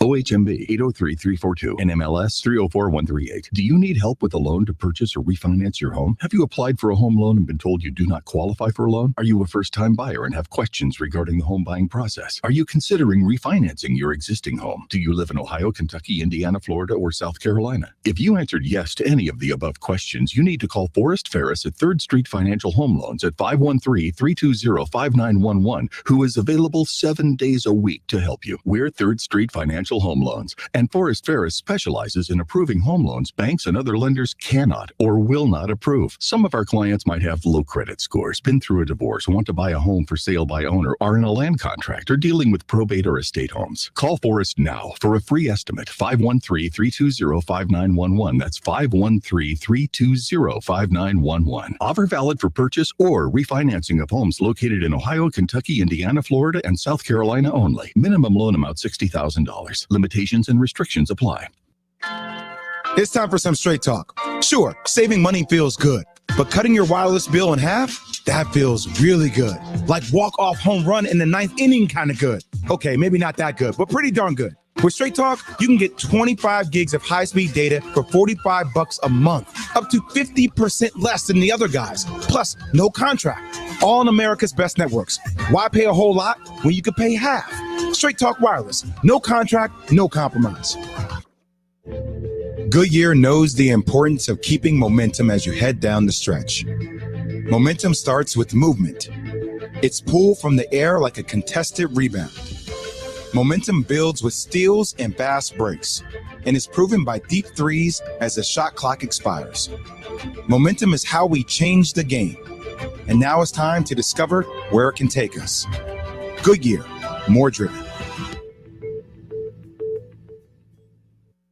Hey, here to tell you about my friends at Cordell Transportation. They're now hiring Class A CDL drivers and offering a $5,000 sign-on bonus. That's right, a $5,000 sign-on bonus. Home daily, dedicated lanes, and no-touch freight. Brand new equipment as well. Medical, dental, vision, and company-paid life insurance. Call Cody right now. Apply online at CordellTransportation.com. Cordell Transportation, driven to succeed. Germain Honda Beaver Creek is your local Honda dealer, and now is a great time to buy. For a limited time, Honda has extended 0% financing on the 2021 Honda Passport, Honda HR-V, Honda Pilot, and the 2021 Honda Odyssey for well-qualified buyers. See me, sales manager Jason High, for the complete details. We are located at Route 35, just east of 675 between Xenia and Beaver Creek. Germain Honda Beaver Creek, the right car, the right price, the right way. Right now at Wendy's, with the Biggie Bag, you get a bacon double stack, 4-piece crispy or spicy nuggets, fries, and a drink, all for just $5. That's a bag with real value. Price and participation may vary at U.S. Wendy's. The Reds are on the radio. Every hit, every strikeout, every Reds victory. You can catch all of the action all season long right here on Dayton's home of the Reds, 1410 ESPN Radio. College football playoffs, Browns, Bengals, Buckeyes, and more. Catch the Keith Byers Show Mondays at noon on 1410 ESPN Radio. Goodyear knows the importance of keeping momentum as you head down the stretch. Momentum starts with movement. It's pulled from the air like a contested rebound. Momentum builds with steals and fast breaks, and is proven by deep threes as the shot clock expires. Momentum is how we change the game, and now it's time to discover where it can take us. Goodyear, more driven. It's time for some straight talk. Sure, saving money feels good, but cutting your wireless bill in half, that feels really good. Like walk-off home run in the ninth inning kind of good. Okay, maybe not that good, but pretty darn good. With Straight Talk, you can get 25 gigs of high-speed data for $45 a month, up to 50% less than the other guys. Plus, no contract. All on America's best networks. Why pay a whole lot when you could pay half? Straight Talk Wireless. No contract, no compromise. Run with us on a John Deere Z365 RZ Track mower, built for taking it easy. We're talking lemonade on a lazy afternoon easy.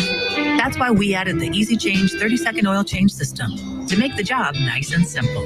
And with the convenience of standard mulch control, you'll control your clippings without any extra effort. So you can get back to the good stuff, because lawns aren't just for mowing, they're for living. Nothing runs like a Deere. Search John Deere Z300 for more. Hi, my name is Brian Sommers, and I'm an attorney with Kirkland and Sommers. We are a law firm dedicated to divorce and family law. We have 2 locations serving Miami Valley, one near Austin Landing and the other in Troy. Remember, we're not part-time divorce and family lawyers.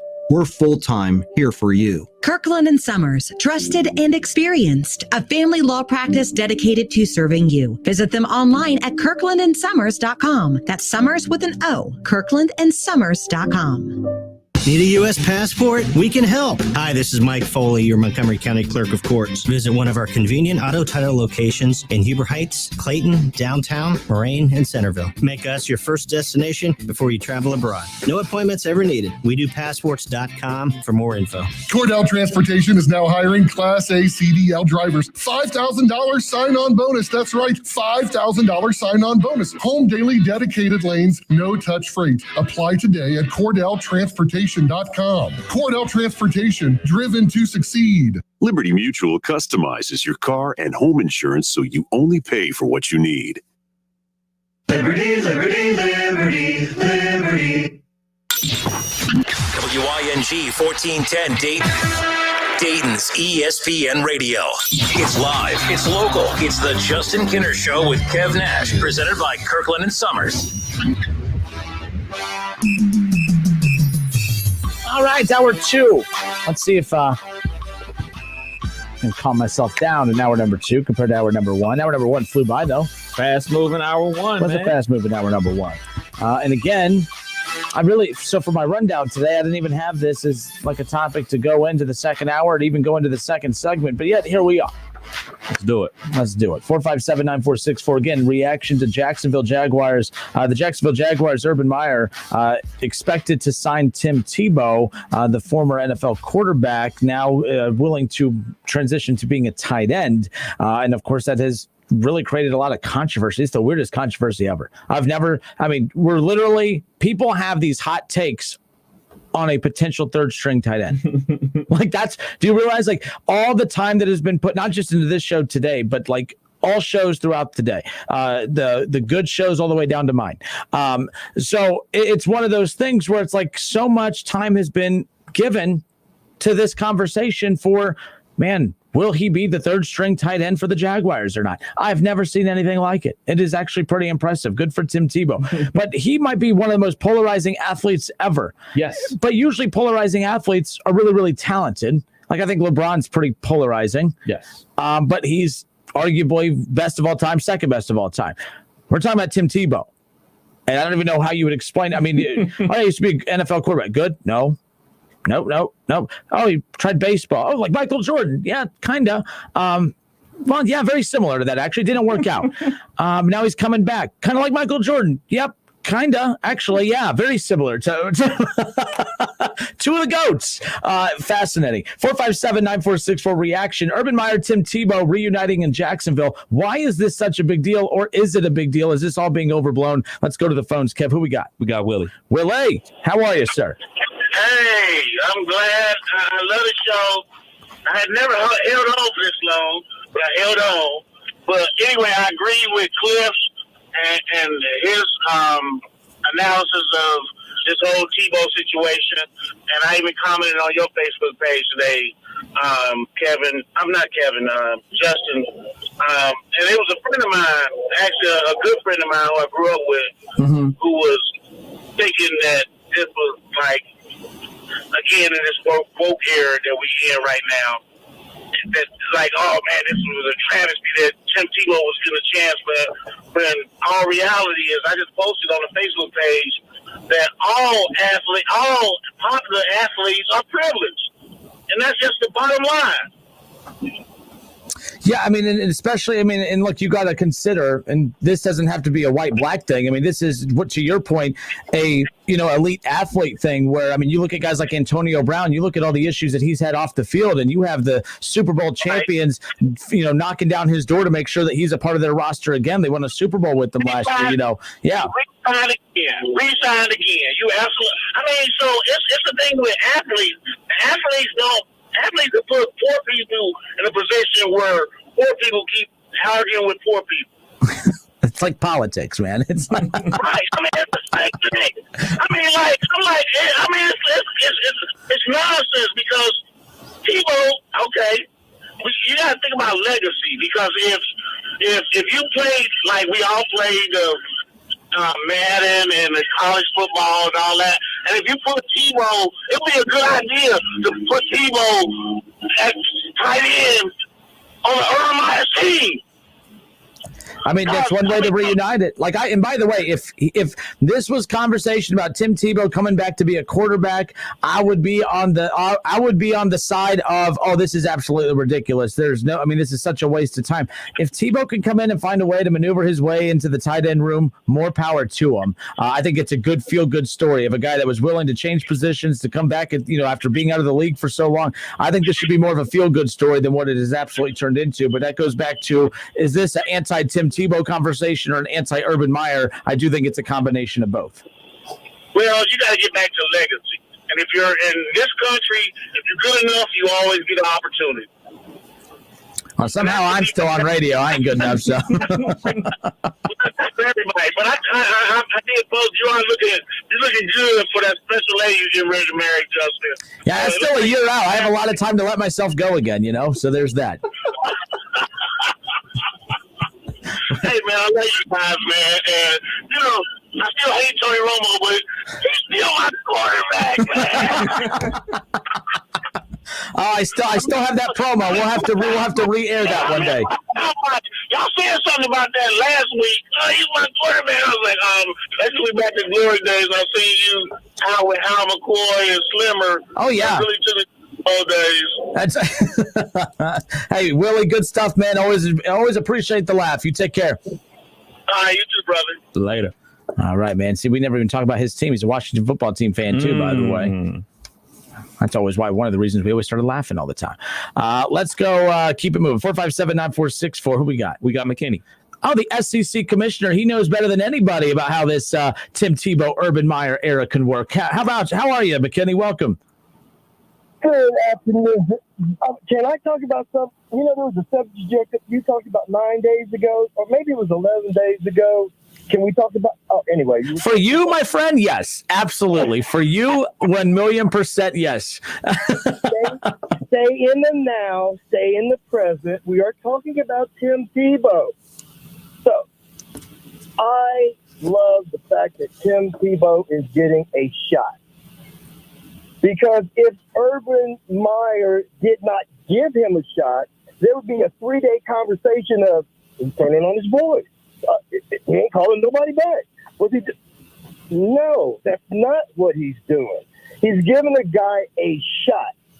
I have been around professional athletes all my life, and they all say the same thing. They wanted to leave and quit the sport when they were ready. Not when somebody else told them they were ready to quit. When they were ready. The amount of money that athletes like Tim Tebow, George Magic Johnson, that they put in trainers, nutrition, LeBron James, he has a personal chef. That is the new way to go. You send a guy to Sizzler or Ponderosa and pay and let him eat until the place closed. Those days are over. I think it is so important that Tim Tebow get a shot. It doesn't make him make the team. It makes him have a shot. And I want everybody to get a shot. Just because the one thing that you don't want to hear in the locker room, you don't want to hear those 3 little words. Dude can't play. Because once somebody says that, and he gets an audience, and everybody starts watching him and goes, man, dude can't play. That's when you know that it's over. When someone in your own locker room tells you, like, man, dude can't play anymore. And to Tebow's credit, he's been told from his locker rooms and the league, you can't play quarterback. So to his credit, he's finding a new avenue to come back and just for one more shot. I can't play quarterback. I'm acknowledging that. I'm admitting that. I'm not going to be stubborn and keep trying to force the square peg in a round hole. He's giving an effort to try a different position. And like I said, I thought this would be more of a feel-good story. But again, because I think of the personalities involved, it is what has led to this conversation that's been very divisive today, not just here on the show, but just across all, sports media outlets, whether it's social media, sports talk on radio or television, what have you. I'm amazed that it has dominated the headlines today. Well, just, I related back to, like I said, a subject you talked the other day about value to your team. When a person has, like my mother, she's a great football fan. She knows who Tim Tebow is. Other people, they know who Tim Tebow is. Now people know who Bob Baffert is. They know who Steph Curry is. When you cross over generational lines and non-football, non-sports fan, when they have that name recognition, that is so valuable. When you were talking about the quarterback of the Buffalo, his value is with the value of the community. His link in the community, pay that boy every dollar you can get, because his plug into the community, the way Jim Kelly was, is the same way. And people, sports-wise, are plugged into Timothy Tebow. They always have, and they always will. I made a whole bunch of money. I went to St. Bart because of Tim Tebow, because I had a whole bunch of Ohio State guys I worked with at Airport Toyota. They were singing the song, and I said, "You're gonna get beat." So I made enough money off them. I made enough money off Ohio State where I could do that. But you have to appreciate the talent. And Tebow has an it factor that you can't figure out what it is, because what makes a guy from the age of 5 years old playing Pee Wee ball at 30 years old still trying to find his dream? He hadn't given up on his dream. And I'm telling this to all the guys out there. No matter what your wife tells you, don't give up on your dream, not her dream. Don't put yours in layaway, boys. Keep it up top. Hey, roll, tide, roll. Have a great day, gentlemen. Great hearing from you. You take care. Good stuff there. I'm telling. I mean, and look, and to be fair, McKinney brings up a good point about how he has that it factor. There's something different. The it factor is not the talent, obviously, but what he lacks in talent, it's that drive that if you put Tim Tebow's drive with Jamarcus Russell, he might have gone down as one of the best quarterbacks of all time, right? If you look at, Dwayne Haskins, if Dwayne Haskins had a little bit more of the Tim Tebow drive and the passion for the game and the love for the game, maybe he's not on his second team within his rookie contract already, right? Like, so, and that's what a lot of quarterbacks get drafted because of their talent, and the ones that fail, it's not because they don't care. Although there are more, there's been more talented quarterbacks that fail because they don't care, and then there's been lesser talented quarterbacks that just continue to make it through because they care and they continue. If Kurt Warner's a prime example, wasn't always the most skilled. He developed into a very, very good quarterback, and of course led one of the best offenses in the history of the NFL with Marshall Faulk, Torrey Holt, and others. But you know what I mean? Like, it's just one of those where that it factor that McKinney talks about. Look, I don't think he's very talented. I don't know how this is going to pan out. If you had to guess, if someone had a gun to your head and said, you had to predict right now what's going to happen, what do you say? Is he on the team? I think he's going to get cut too. I think that's not a knock. It's not a knock. Yeah, I agree. It's not a knock. That's why I said there's a feel good story. It's a guy coming back, trying. I think it's a feel good story. We are average people. I'm great. So, but Tim Tebow, I made it up the stairs without running out of breath today. That's look at you, quite the feat. Tim Tebow in the normal people world is the athlete among athletes. He's the most dominant athlete we'll ever run into. Like, if he showed up at backyard football, he's scoring every time. If he shows up in backyard baseball, you're picking him first. But it's like the best of the best. No, he's not gonna make it. He proven that he couldn't make it the first time. Now he's got another opportunity, and I'm one of those people that never say never. Anything's possible. That type of gun ho type of stuff. So we gonna see. And like I said, at hour one, man, sports is the great equalizer, man. It don't matter how tall you are, how short you are, how skinny, how fat, your color or not.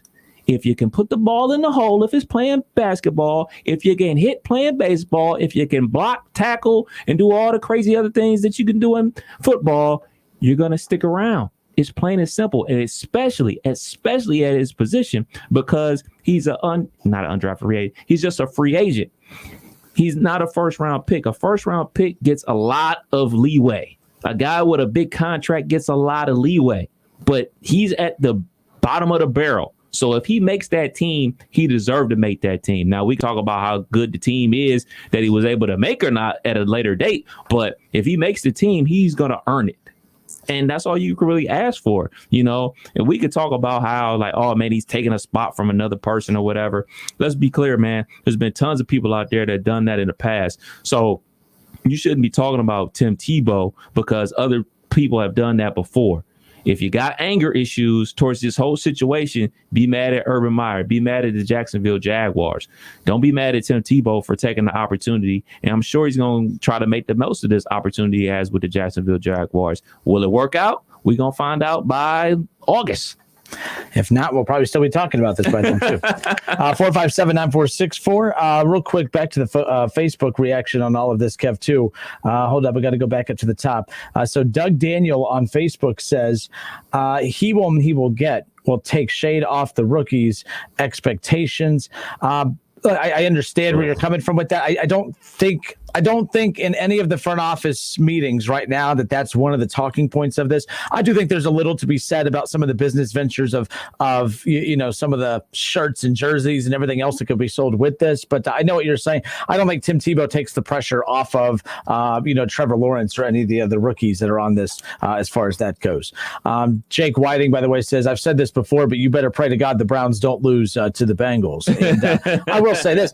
Look, the Browns can be upset. Oral Roberts upset Ohio State in the NCAA tournament. No one thinks that Oral Roberts is better than Ohio State. I'm just saying upsets happen. I mean, hell, the Rams lost to the Jets late in the season. No one thought that the Jets were better than the Rams. The Rams were a quarter of a way from getting to the NFC title game. So I'm just saying, that's fine. Upsets happen. The Steelers got upset by the Bengals last year. Now, you got upset by the Browns. It's an upset one time, but you lose back to back. I'm just saying. That's on you, Kev. That's all on you as far as that goes. Brad Sigler says, gents, I live in Florida, and they will crucify Meyer if he cuts Tebow. It will never happen. Guaranteed to make the team, the Jags or the Bengals of the South. That's all on Brad. Now, that's what I said earlier. I tuned in to listen to some shows throughout the day today just to get a feel for, because over here the vibe is, oh, man, this is so stupid. I can't believe that Tim Tebow is, going to actually make the team possibly. Blah, blah. I'm listening over there, and everyone's like, I think this is great. This is a feel-good story. It's going to, he's going to be a great locker room presence. Who knows? He might even turn out to be a pretty good player. I think that he would be a good connector. The points I heard today that I thought were interesting. There's talk of how will Urban Meyer relate to today's NFL players, and everything, some of these veterans who don't like the way that college coaches talk to their players. How will that translate here? That Tebow could be that buffer between, hey, I heard the veteran player over here doesn't like how Urban's talking to me. Tebow could be that buffer to go kind of buff that relationship a little bit. And again, when it's his boy, like almost literally like his son, like you going, I just should be talking about my mama. Yeah, I just talking about my dad that way, man. I just don't see it that way. I see this as causing division more than bringing people together. And if it does bring people together, awesome. But I view it because they do have veterans on that roster, and they also obviously have young guys. So you got to believe there's some people on that team that say, hold on, he's in the league. Why is he in the league? So-and-so on the practice squad is better than him. And there's other guys on there thinking like, oh, man, it's cool. Tim Tebow, man, I remember I had his jersey when he was with the Broncos.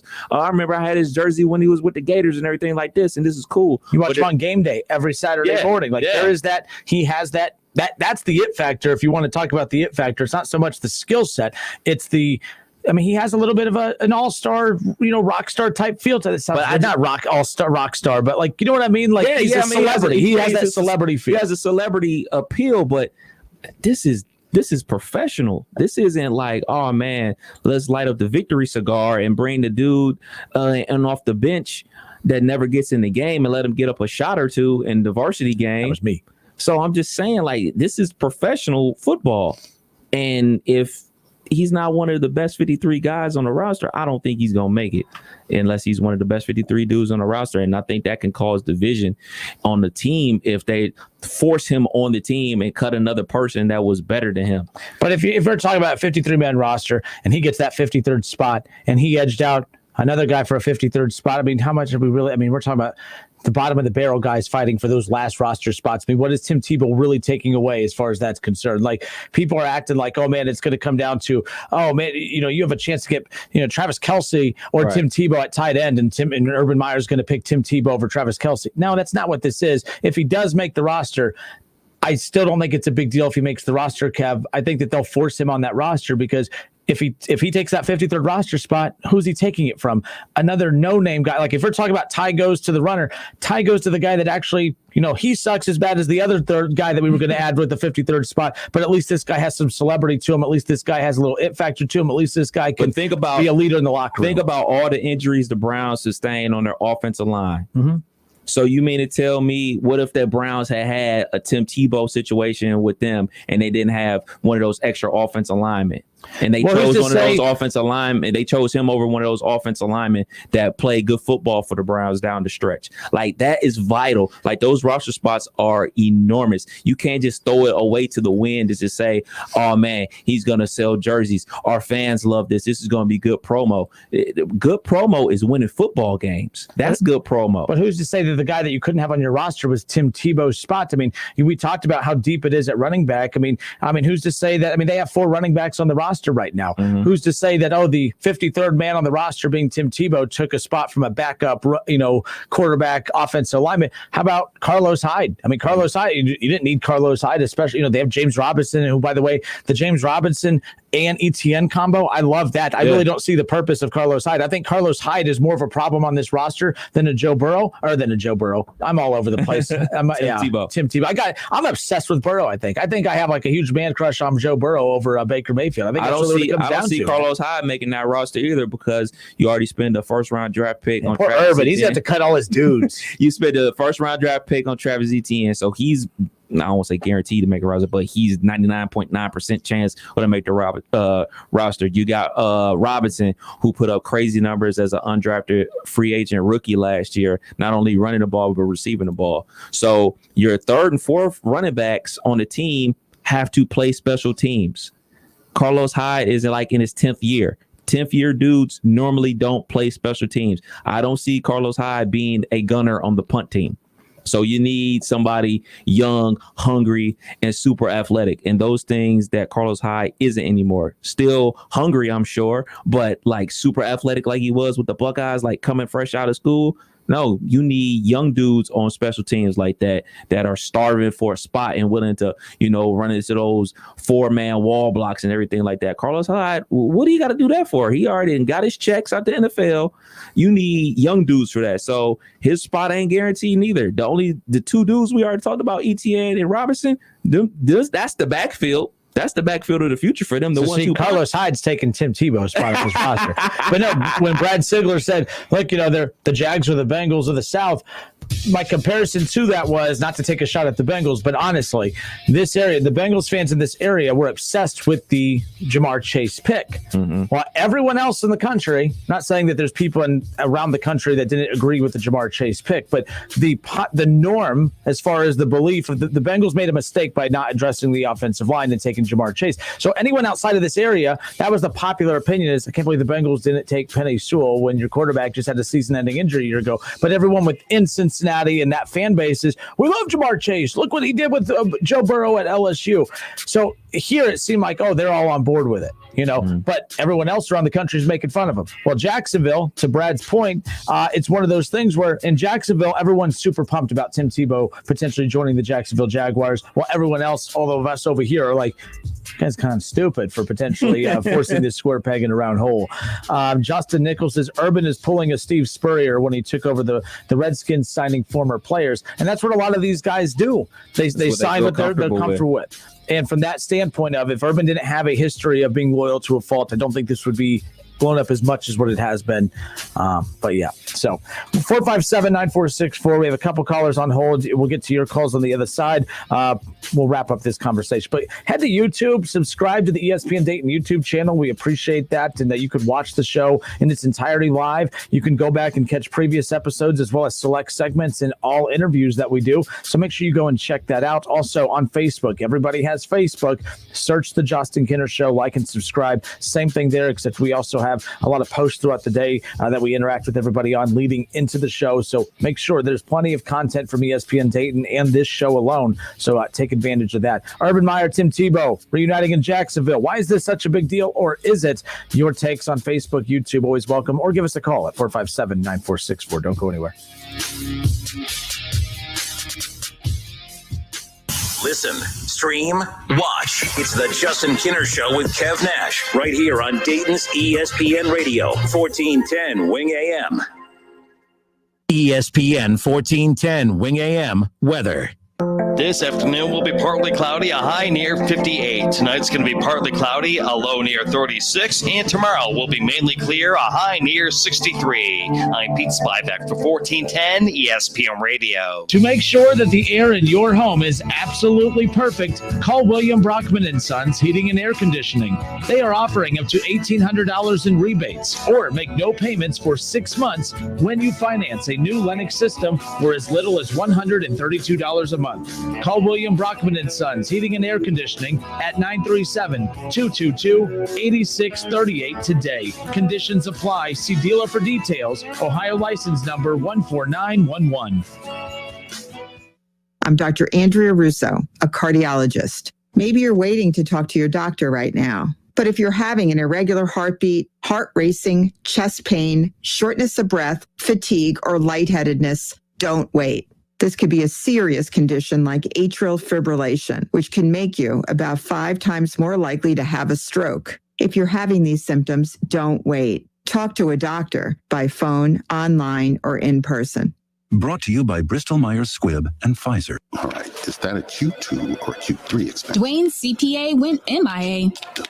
Nah. To keep his books and his sanity, he needs to find a replacement ASAP. Hey, Johnny, have you ever heard of a fungible good? Indeed can help him hire the people he needs. I need Indeed. Indeed you do. When you sponsor a job, you immediately get your short list of quality candidates whose resumes on Indeed match your job criteria. Visit Indeed.com/credit and get $75 towards your first sponsored job. Terms and conditions apply. It's like I blinked and suddenly all my business shifted to e-commerce. Now my business hours are whenever my customers need me. My customers want everything now and faster than ever. It's a whole different world. Your business is changing. The United States Postal Service is changing with it. We're bringing you fast, reliable shipping nationwide, and we're bringing it right when your customers need it. Let's discover new routes. Visit USPS.com/new routes. The United States Postal Service. Priority, you. O'Reilly. This is Derek's O'Reilly Auto Parts story. After the third time jump-starting my car, I finally realized my battery was dying. So I stopped by O'Reilly to have it checked. They tested it right there in the parking lot. It was bad, real bad. But they helped me find the right battery for my car and even installed it for free. Now my car starts like new. O'Reilly Auto Parts. Your home for fun, food, sports, and spirits is also the home for value. Frickers Everyday Value begins on Monday with boneless frickin' chicken wings, 69 cents each. Tuesday offers traditional frickin' chicken wings, 69 cents each. On Wednesday, enjoy a steak dinner for $6.99. And Thursday, frickin' chicken chunks for $6.99. Download the Frickers mobile app to receive loyalty points, free food, and order online. Today and every day, the home for everyday values is the home for fun, food, sports, and spirits. Frickers. Update your appliances and get 11% off everything at Menards. Spruce up your home appliances with top brands including Whirlpool, Amana, KitchenAid, Maytag, and Criterion. Check out the largest in-stock selection to take home today at the lowest prices. Upgrade to new energy-efficient appliances and save 11% off all of them. Get 11% off everything now at Menards. Good through May 15th. Savings are a mail-in rebate. Some exclusions apply. See store for details. Save big money at Menards. Cordell Transportation is now hiring owner-operator and fleet owners. Dedicated home daily round-trip lanes. That's right, round-trip, get paid for all miles, 100% no-touch freight. Cordell is offering great pay, a discounted fuel program, and free on-site truck parking, plus a $5,000 sign-on bonus per truck. Take advantage of the dedicated round-trip miles, sign-on bonus, and home every day or every other day. Go online to CordellTransportation.com to apply today. Cordell Transportation. Driven to succeed. Hey everybody, Jay Farner here, CEO of Rocket Mortgage and Rocket Companies. Last year, we saw historically low mortgage interest rates. In fact, over 1 million homeowners took advantage of refinancing or buying a new home with Rocket Mortgage. What you may not know is that interest rates are already starting to increase again, and it's likely that trend is only going to continue. Our team of experts is standing by to help you save before rates go up. With an official mortgage review from Rocket Mortgage, you'll see just how much money you could save by making a move right now. Don't look back over these next few weeks and wish that you had taken action. You could save hundreds on your mortgage payments or pay off your home loan earlier than planned. You could even take cash out of your home to pay off high interest debt, complete home repairs, or bulk up on an emergency fund. When you want to secure a low rate, Rocket can. Call 833-8ROCKET or visit rocketmortgage.com. Rocket. Call for cost information and conditions. Equal housing lender licensed in all 50 states and MLSConsumerAccess.org number 3030. Audible Plus is everything you want to hear. Listen all you want to thousands of select originals, audiobooks, podcasts, and more. Sign up for a free Audible Plus trial at audible.com. Don't miss the Justin Kinner Show with Kev Nash, presented by Kirkland and Sommers. Weekdays from 3 to 6 p.m. right here on Dayton's ESPN Radio, 1410 Wing AM. On Twitter, make sure to give us a follow. Search 1410 Kinner for Justin Kinner on Twitter. That's 1410 KINNER and ESPN Dayton for the station Twitter handle.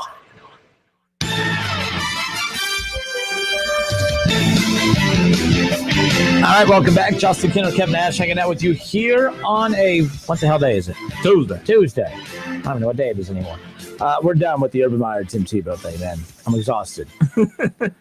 That exhausted me. That hour and a half of that topic reminded me of the 4 months of Jamar Chase or Penei Sewell. I am so over that as far as that's concerned. How about tomorrow? The NFL schedule release show. Why do people mock that? Like, oh, NFL typical. They're doing a release show. I like the release show. I like that we know who the opponents are going to be, but as you know, it's kind of the, where do the opponents fall on the schedule? I think that, there's stretches of, man, you could win the division that month, or you can lose it that month, and depending on the lineup of how things shake out. And it's going to be an interesting, as far as the Browns go. I mean, they got the Packers, they have the Rams, like they have a tough schedule. Like their schedule's not easy.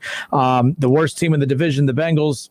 I think that's a team that I still like. Here's the deal. I'm willing to acknowledge this.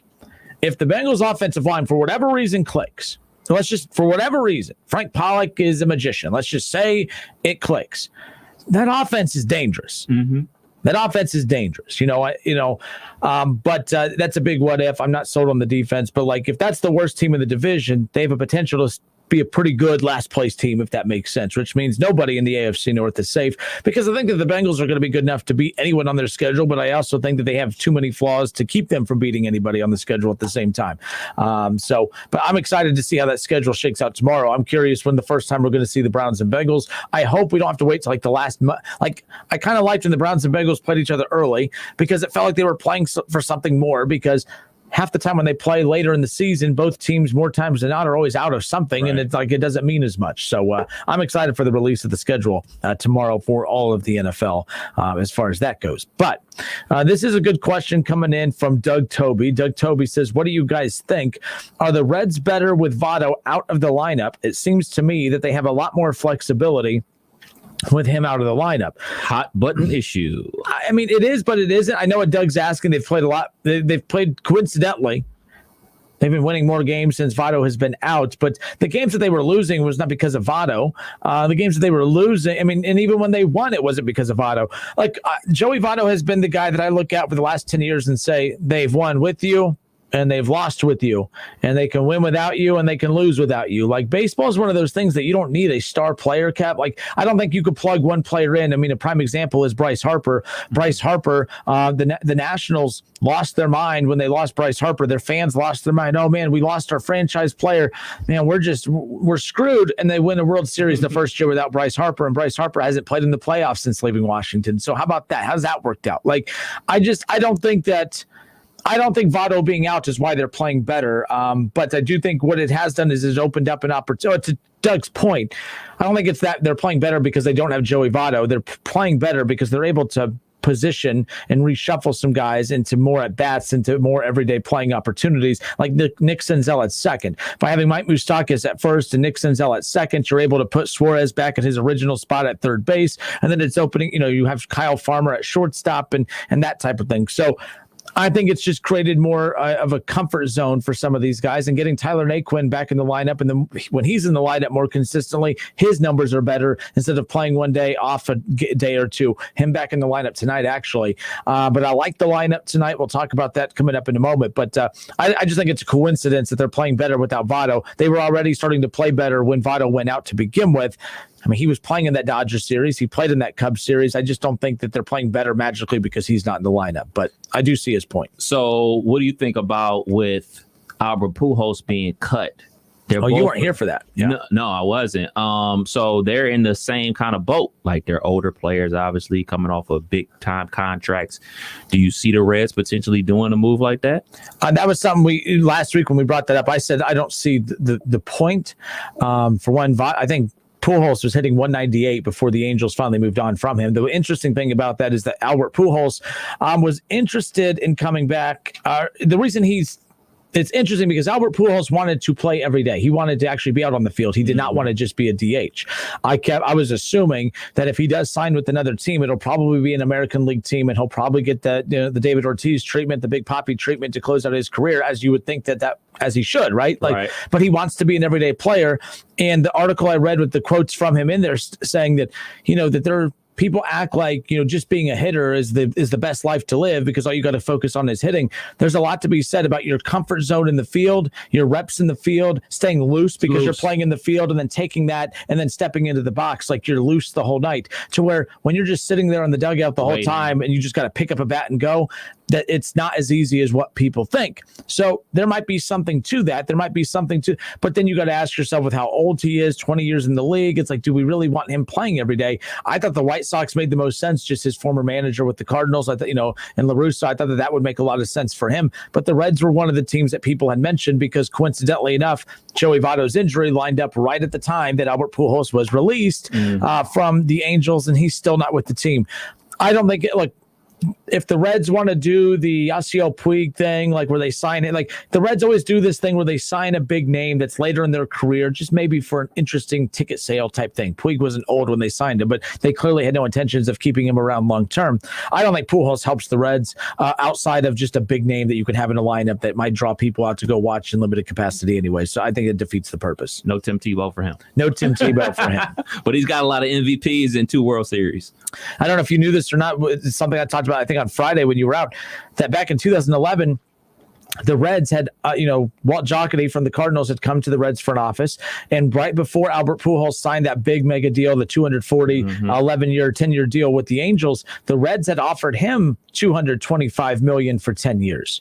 That's the same contract that Joey Votto signed after Pujols ultimately went on to the Angels. And what was fascinating about that is that Albert Pujols and Joey Votto, if you look at the lineup from the time that he signed that contract, both of them did. Joey Votto completely outperformed Albert Pujols. And I had people saying, man, I can't believe the Reds missed out on an opportunity to sign Albert Pujols. They didn't miss out. They got the better of the deal. Right. Albert Pujols will always go down as being the better baseball player who have the better career than Joey Votto. No doubt about it. But the Reds, they won that. Being snubbed by Albert Pujols actually helped the Reds because they got a way better value out of their big contract of Joey Votto over the last 10 years versus what the Angels got from Albert Pujols over the last 10 years. Votto's average was higher. He had more home runs. He had more RBIs. He had more hits. He had an MVP in that stretch. Yeah, the Reds got more out of Joey Votto the last 10 years for $225 than what the Angels did for the $240 $10 million deal that they got out of Albert Pujols. So I'll take that. I like that any day. So, Shaw, he says, didn't the Reds get Puig in a trade? Yes, what I mean is like the Reds always go after these random big names that are just kind of slapped in there, that they always have that one staple name that they could put. I mean, that was Puig for a little bit, and then they moved on from him, of course, and they were hoping that they were going to be able to keep Bauer and all that stuff, but Bauer pitched his way into a mega contract. Did you see the quotes from Trevor Bauer, by the way? No, I did not. They won in Cleveland, right?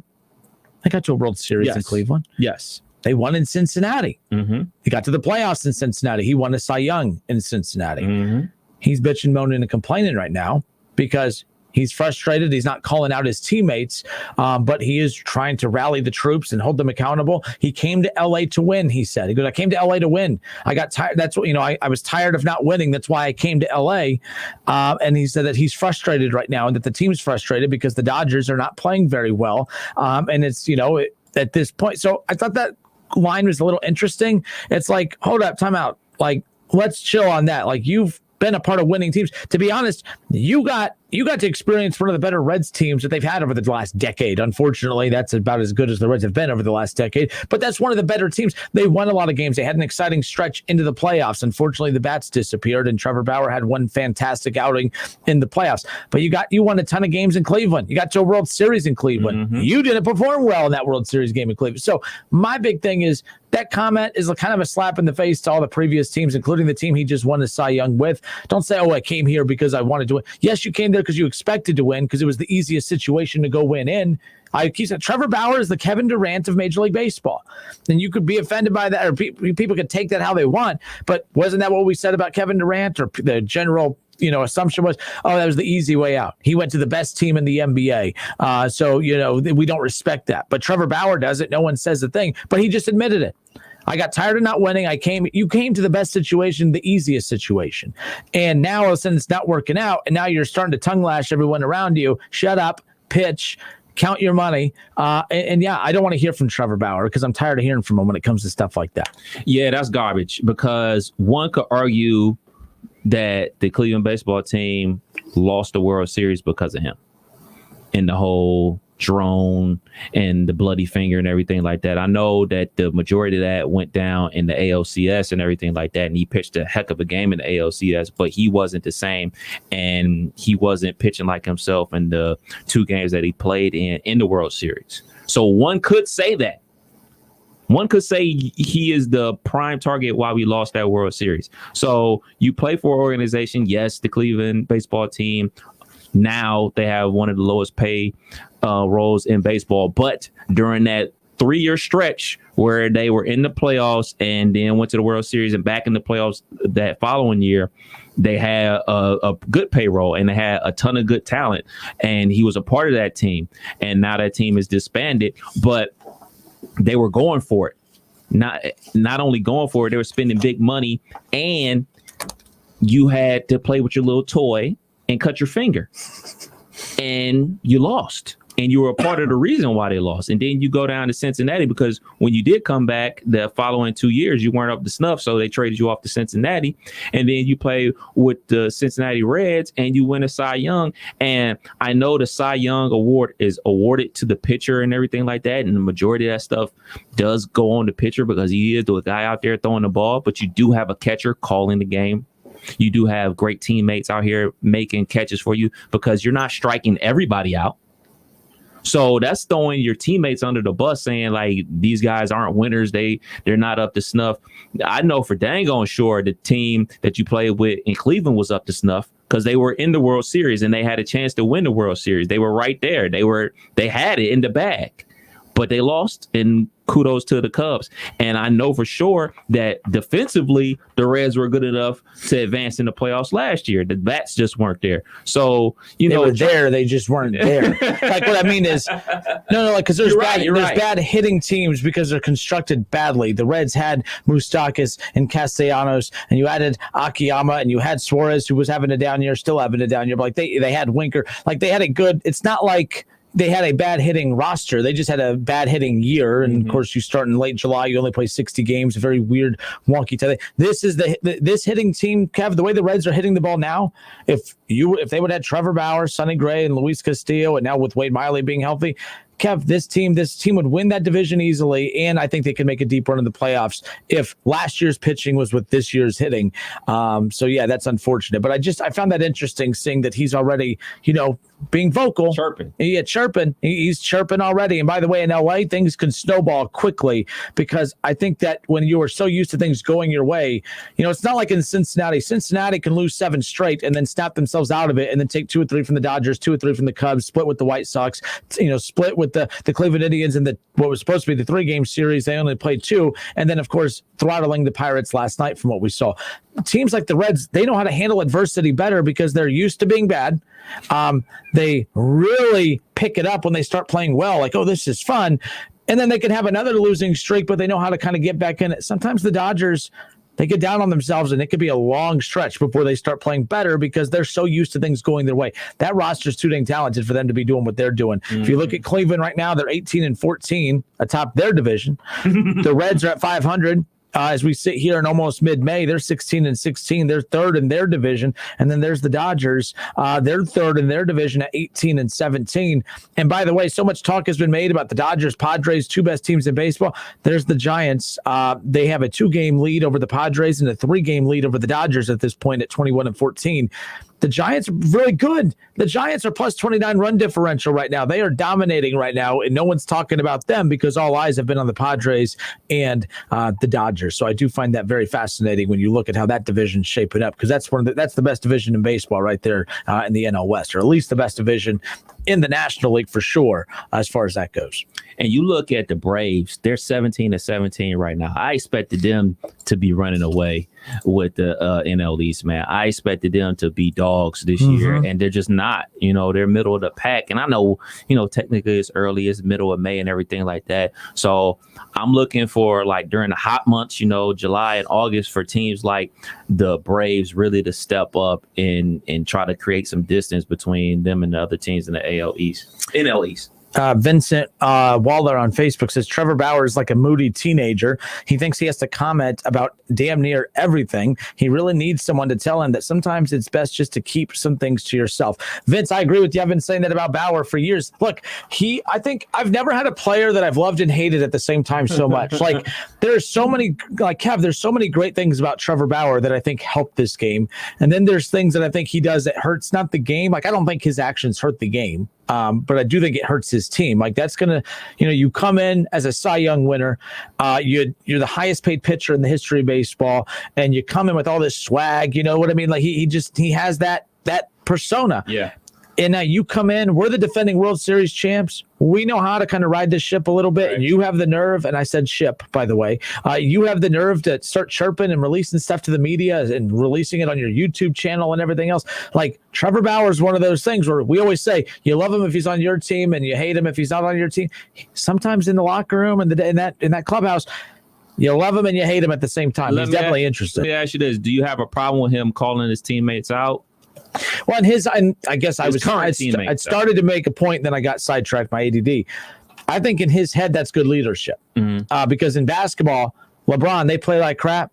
Hey, we got to play better. We're not playing well. In fact, in every other sport, Kev, the quarterback interviewing after, man, we got to do a much better job. We really, I think we didn't play well this week. Next week, I think we're going to come out a lot more prepared, a lot more ready to play, eager to play, whatever. We hear that in every other sport. We hear in basketball, hear in football. But when baseball players do it, we always say, and by the way, it's the most sensitive sport in the history of sports, okay?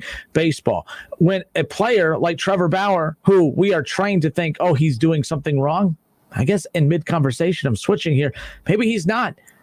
What is he doing that's different than LeBron or anybody else when they try to rally their troops? But I think it's just one of those that Trevor Bauer has this personality that I don't know if that clubhouse takes to him that way. Yeah, I don't know if they take to him that way. Because remember, they won a World Series without you. Right. And you come in with all this money now, and you're the Cy Young winner from last year, and you have this persona as if you're coming in to save us. I'm curious what that says to me, when you have a team that had good chemistry a year ago, that dominated a year ago, and now all of a sudden there's something missing. Is it a clubhouse issue? Is it a behind-the-scenes issue? That's what I want to know. Doug Morgan brings up a good point. That's how he keeps people talking about him and his brand. And again, that's all great, fine and dandy. But when you want people to talk about you and your brand, doing it at the expense of your teammates and your team, sometimes that's not always welcomed with open arms as far as that goes. So I'm Justin Kinner. He's Kev Nash. It's the Justin Kinner Show with Kev Nash, presented by Kirkland and Sommers and Orion Sports Medicine. Want to talk a little NBA on the other side from this standpoint, the triple-double. We touched on this lightly yesterday in our deep conversation about baseball. Yesterday, we dove into the conversation regarding the perception of the no-hitter. Now, I have my tag team partner who sometimes jumps off the mat and lets me get beat up from time to time, which is fine. But I want your take on this, too. When we talk about the perception of the no-hitter, it's rare. It doesn't happen. It's happened 4 times in the first 5 weeks of the season, 5 twice to my team. 5 times if you count the 7-inning no-hitter. But it's very similar to what we experience in the NBA. Why is Russell Westbrook so disrespected when statistically he is doing something that only one other player ever did once? He just wrapped up doing it for his 4th time in his career. And it's absolutely unbelievable. When you talk about triple doubles, I mean, I remember as growing up watching basketball. I mean, if a player did that, it was like, holy crap, he had himself a game. Now it's like that's just the norm. Is it the norm, or is it just the norm for Westbrook? I want to talk about that on the other side, as well as how that ties into the baseball side of things with the no hitter. Hour number 3 coming up next.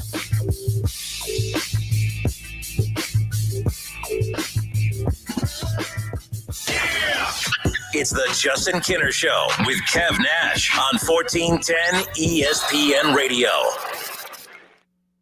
Hey, my name is Jonelle, and a little thing that I love about Chick-fil-A's new Lemon Kale Caesar salad is every tender, warm, juicy piece of grilled chicken. It's a Caesar salad, but it's different. You have the Parmesan breadcrumbs and the mixture of lemon with that romaine and kale. It's almost something I can't explain, but it'll make you want to sing. Lemon Kale Caesar.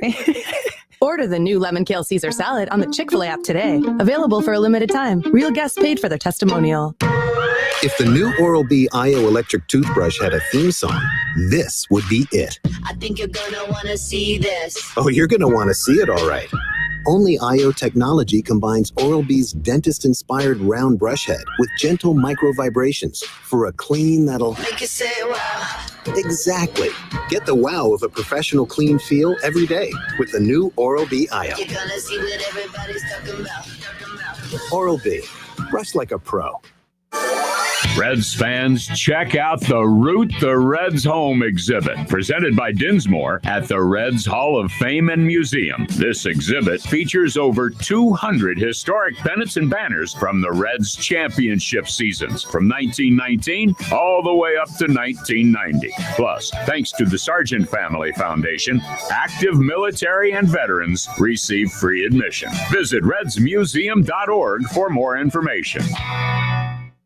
Did you know that 3 Ohioans are diagnosed with oral cancer every day? Dentists are doctors of dental surgery and can recognize life-threatening conditions and treat oral diseases before they become serious health complications. Ohio Dental Association member dentists are located throughout the state and are dedicated to providing the highest quality dental care. Ask if your dentist is a member of the Ohio Dental Association and American Dental Association, so you know you're being treated by the best. To find an ODA dentist in your area, visit associationsadvanceohio.com. You have empty office space to fill or home office to create. You know what you need. You know what you'd like. But you also have a pretty good idea after you've shopped around the usual places what you need and what you like might not happen. Well, then you haven't been to Charles Larrick's Warehouse Outlet. Nobody has their selection. Nobody has their discounts. And every week there's something new. If you need office furniture, Larrick's Warehouse Outlet can sell it to you for half the price and below manufacturer's selected prices. Half price and below on hundreds of items. Selection from budget to the best. Really, desks from $50 to $5,000. Filing cabinets from $25 to $500. Before you go anywhere else, do yourself a favor and come to Larrick's Warehouse Outlet. With 25,000 square feet of selection, you're not going to go anywhere else. Larrick's Warehouse Outlet at 23 McOil Avenue, Dayton. Open Monday through Friday, 9 to 6. Larrick's, continuing the tradition. Cordell Transportation is now hiring Class A CDL drivers. $5,000 sign-on bonus. That's right, $5,000 sign-on bonus. Home daily dedicated lanes, no-touch freight. Apply today at CordellTransportation.com. Cordell Transportation, driven to succeed. If you're living with diabetes and using insulin, you know the pain of pricking your fingers over and over again. By wearing a small remote device called a continuous glucose monitor, or CGM, you can reduce the pain of pricking your fingers right away. If you're testing your blood sugar 4 or more times per day, injecting insulin 3 or more times per day, or using an insulin pump, call the Diabetic Health Hotline today and learn about the latest CGM technology. A CGM can immediately reduce pain. It's accurate, easy to use, and helps you make better diabetes treatment decisions. And if you have Medicare, you can get a new CGM at little or no out-of-pocket cost. Plus, get free shipping, and we'll bill your insurance company for you. Call now to receive your new continuous glucose monitor at little or no out-of-pocket cost. Paid for by U.S. Medical Supply. Call 800-611-6638. That's 800-611-6638. Again, 800-611-6638. That's 800-611-6638. I struggled with symptoms like frequent gas and stomach pain for years. I was bloated all the time with daily diarrhea.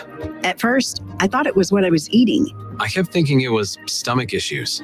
So I did my research and talked to my doctor, and we finally uncovered the truth. It was actually EPI. Exocrine pancreatic insufficiency, or EPI, is a condition where your pancreas is unable to help break down your food. It can lead to symptoms like diarrhea, gas, bloating, stomach pain, unexplained weight loss, and oily stools.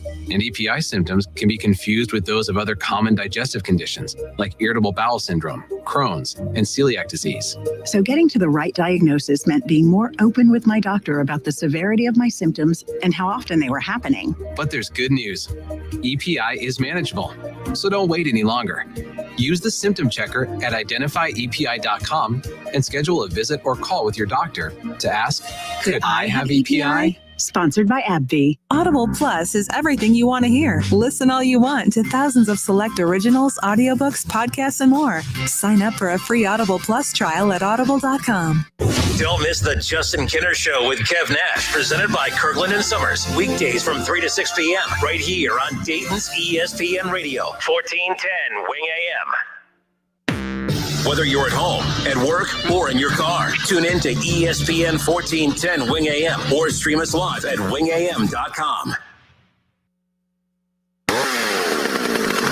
Ready for renovations? Arts Rental Equipment has the tools you need to make your home, lawn, and garden stand out this year. From brush chippers to cutoff saws, no job is too small or too big. Visit your local art store today. Work smart.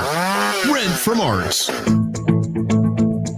With all of the stress and distractions of the last year, you may have neglected going to the dentist.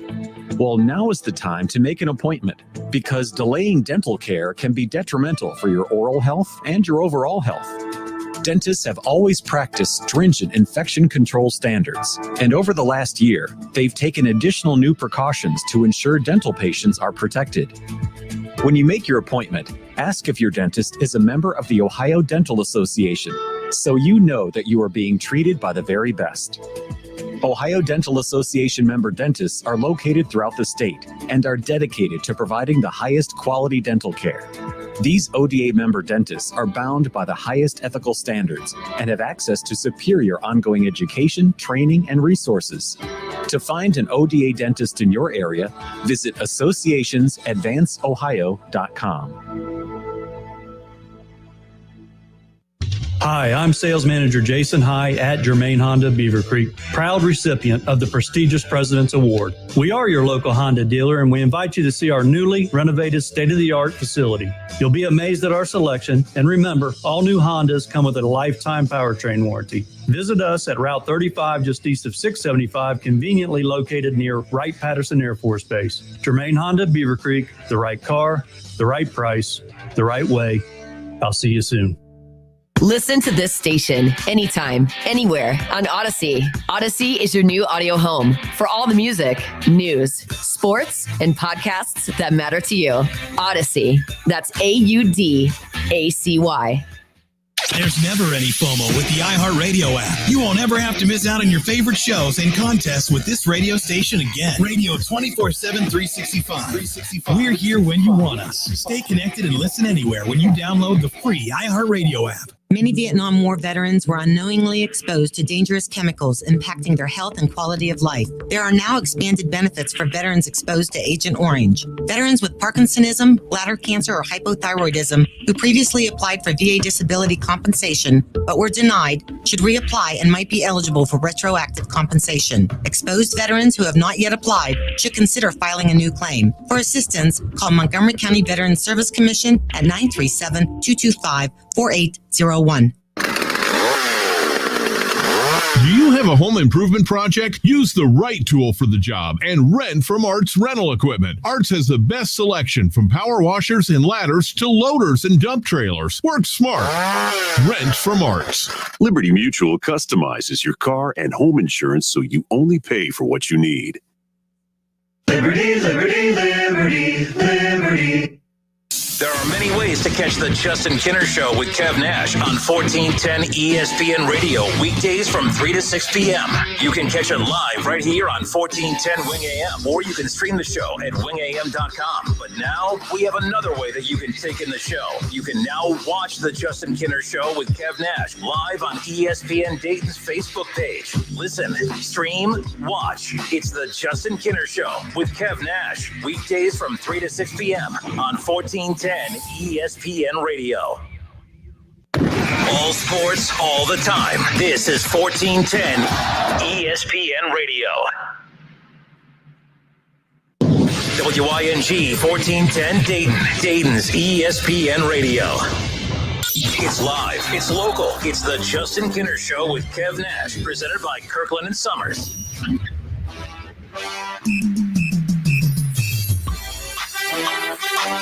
Hour number 3. Justin Kinner, Kev Nash with you here on a Tuesday. We got Reds baseball coming up immediately following the show. 6:05 the pregame, 6:35 the first pitch. Reds and Pirates, and the Reds have absolutely dominated the Pirates. I think they've won like 7 straight. And, you know, the main reason that the Reds had such that huge run differential that they had at the beginning of the season is because I think it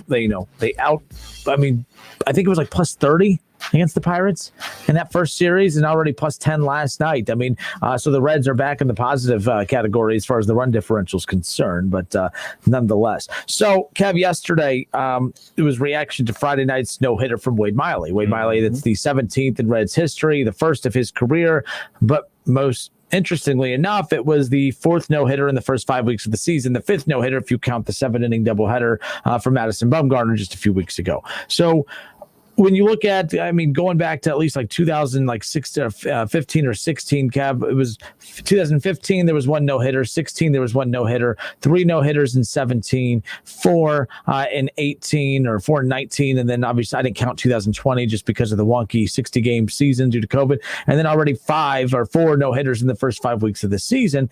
And that's what caught my attention. And then you start breaking down the numbers.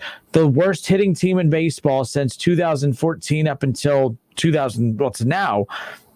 The last play or the worst hitting team in baseball, if you go look at who the worst hitting team in baseball was starting in 2014 to now, had a 234 average. Okay, 234 average. And I said that's the bottom of the bottom. Like those, if you're hitting 234 and you're the worst hitting team in baseball, in 2014, 15, 16. That's interesting to me because I think when you look at the teams right now, you have 16 teams all hitting below 234. So if you're hitting below that, that's below the league worst average for the last place hitting teams on average from 2014 till 2021 right now. And now you have 16 teams hitting below that. Last year, the Reds were in last place, I believe, at like hitting 220 or whatever. And there's 5 teams hitting under 220 right now. So I don't think it's a coincidence at all that all of a sudden you have this uptick in these no-hitters while you also have just this humongous body of teams who are just collectively hitting straight garbage. Like, right. I'm not saying that's the only thing that's leading to it. I think the philosophy at the plate also has a lot to do with it. But yesterday when I had talked about the no-hitters and, how are they still are they good or bad for baseball? The only reason I say that these no-hitters are bad for baseball is because of what they're exposing. The no-hitter themselves, that's still something very special that you get to, if you're fortunate enough to be at a ballpark live to witness a no-hitter, that's pretty damn cool. That's rare and it's special. So, and by the way, we're talking about 5 weeks where there's been four no-hitters in 5 weeks. It's not as if that's the norm moving forward, but that's where we are at right now. My reaction is always to where are we at right now in the season? Mm-hmm. We're 5 weeks in. You have 16 teams in Major League Baseball out of 32 that is hitting below 234. And the reason that is significant is because 2014 to 2021, at least the worst hitting team in baseball was hitting around 234. Now you have 16 teams hitting below that all at one time. Like that is what is insane to me. And I do believe there's a direct correlation between the two with other outside mitigating circumstances that are also playing a role in it as well. So are no-hitters good for baseball? They're still good. It's still something special that you could witness at a game. But overall, I think right now it's becoming a problem because you're averaging about a no-hitter a week. And what it is doing is just basically exposing baseball for what it is right now. And it's just not very good fundamentally, especially from a hitting standpoint. And I think that's a problem. Baseball takes pride in the long ball. They take pride in the home runs, but yet they don't take pride in the ability to bunt and the ability to hit to the open side of the field and the ability to play small ball, to advance runners, to basically, I hear people all the time say the reason that they don't want the DH in the National League is because it takes away the strategy of the game. Well, that's coming from a good pocket of people who support today's game being the dumbest version of baseball in the history of the sport. Step into plate, hit ball out park. That's baseball right now. What strategy is involved there? Hit ball out park. That's how baseball's played today. There's no strategy. There's no what film do you have to watch? What studying behind the scenes are you doing as a baseball player in today's game when the approach for the leadoff hitter all the way to the ninth hitter is hit ball out park? Like, it's just, they dumb it down to the simplest, easiest way to approach it. There's no strategy. There is no, oh man, I got a runner on first. We got no outs, man. I'm going to sacrifice. I'm going to sacrifice my at bat just to get the ball in the air out into the outfield to get him over to second. So we have a runner in scoring position.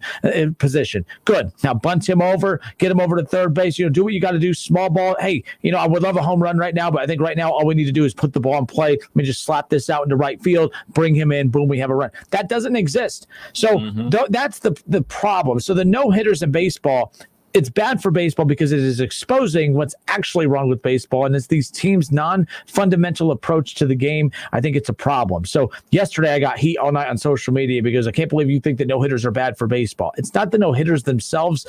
I would kill to witness one live. Right. I don't care if they're rare or if they're becoming less rare.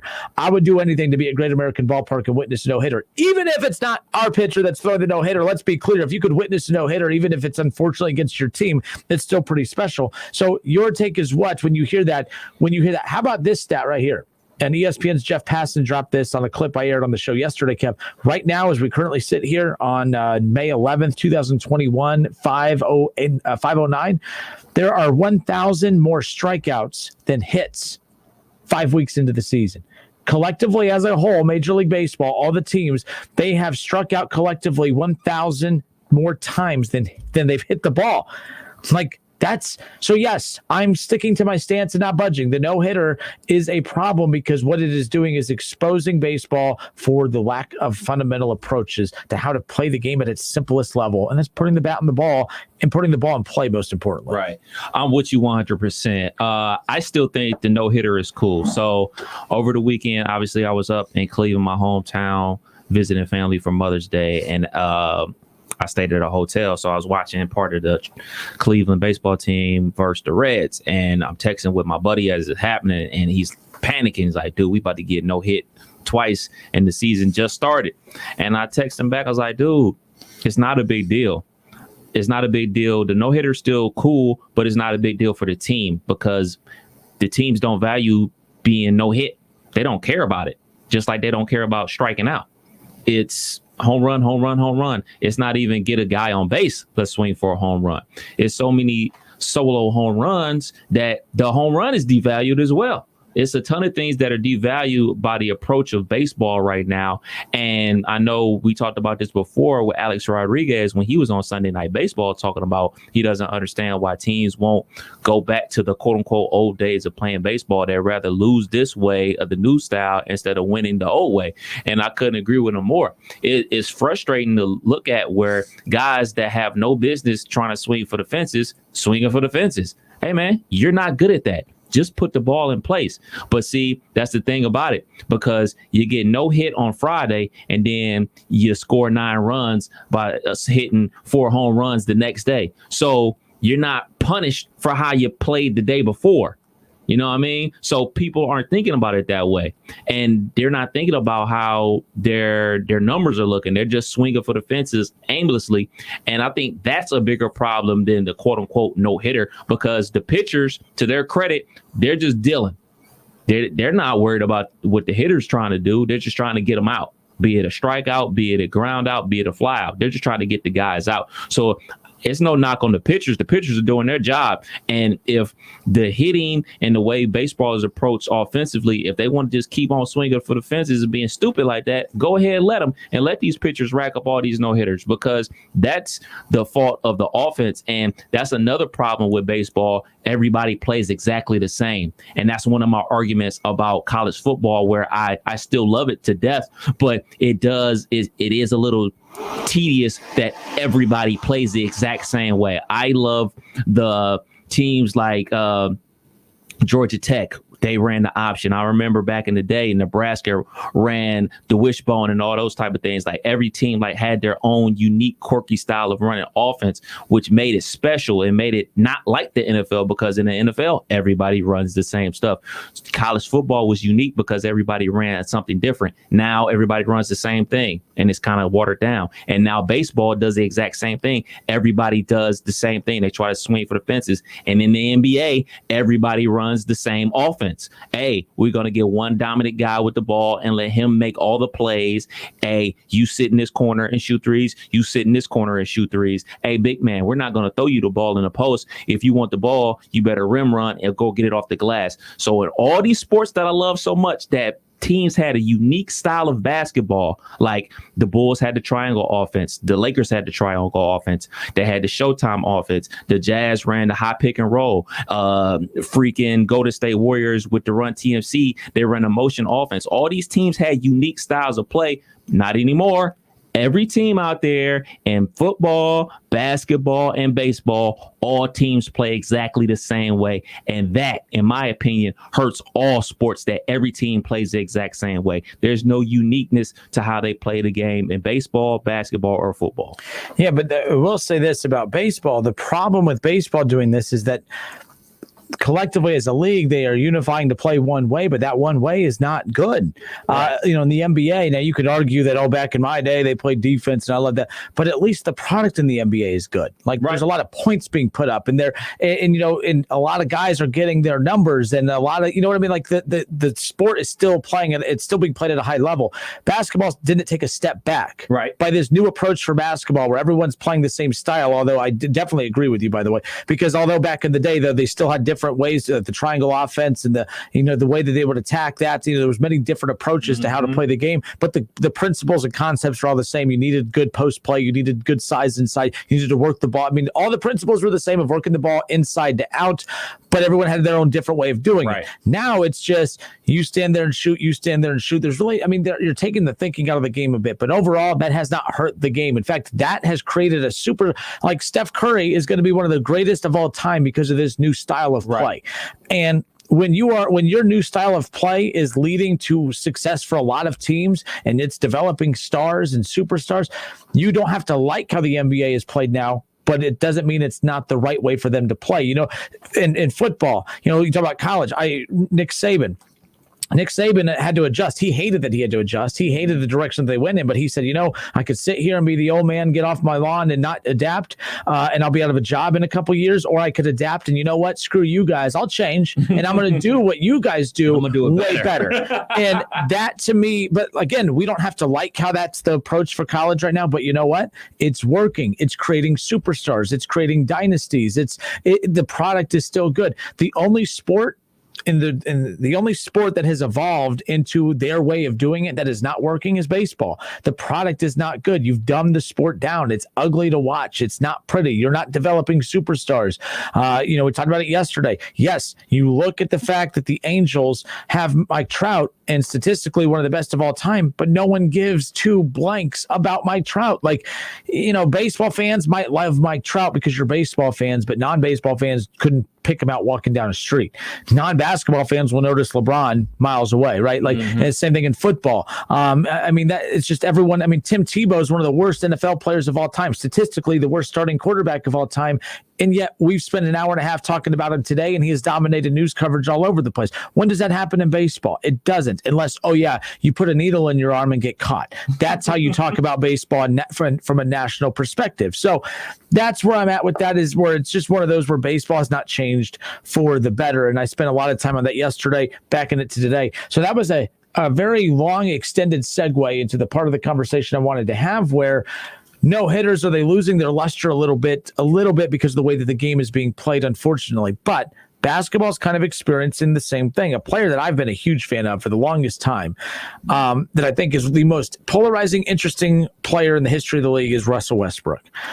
Russell Westbrook dominates the game. He is we want to talk about, when we think about dominating the game, Kev, we want to think about like the Shaquille O'Neals or the Zions or the LeBrons, these big, gigantic figures that physically dominate the game. Mm-hmm. Then there's guys like Steph Curry who dominate the game 30 feet, 40 feet away from the bucket. Like, they don't have to be around the bucket to dominate the game.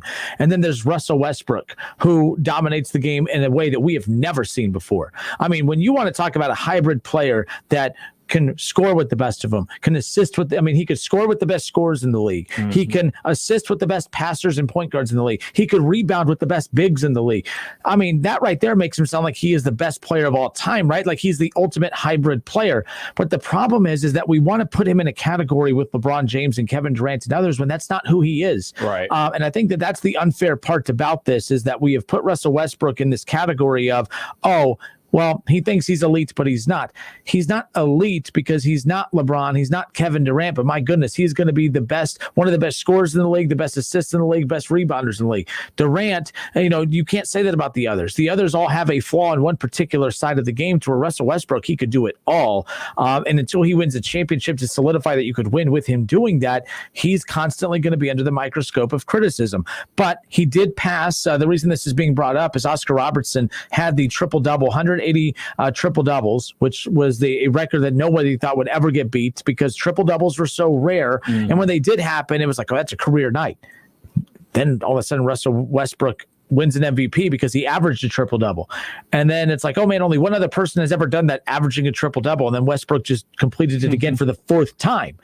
And so only one other player in the history of the league has done it one time, and he's done it 4 times and has an MVP and has played on some really good teams and has played with some really good players. But the knock that he gets, Kev, is, well, he's had Paul George. He's had some, played with Kevin Durant and James Harden and all that. And yes, he has. But the thing is, I'm not going to hold Russell Westbrook to a standard of Kevin Durant because he's not Kevin Durant. So it's not that Russell Westbrook didn't win with Kevin Durant. Kevin Durant didn't win with him.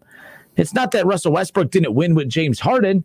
Russell Westbrook's not better than James Harden, so James Harden didn't win with him. I think we keep putting him in that category of, you're an elite superstar, you have to win championships with you.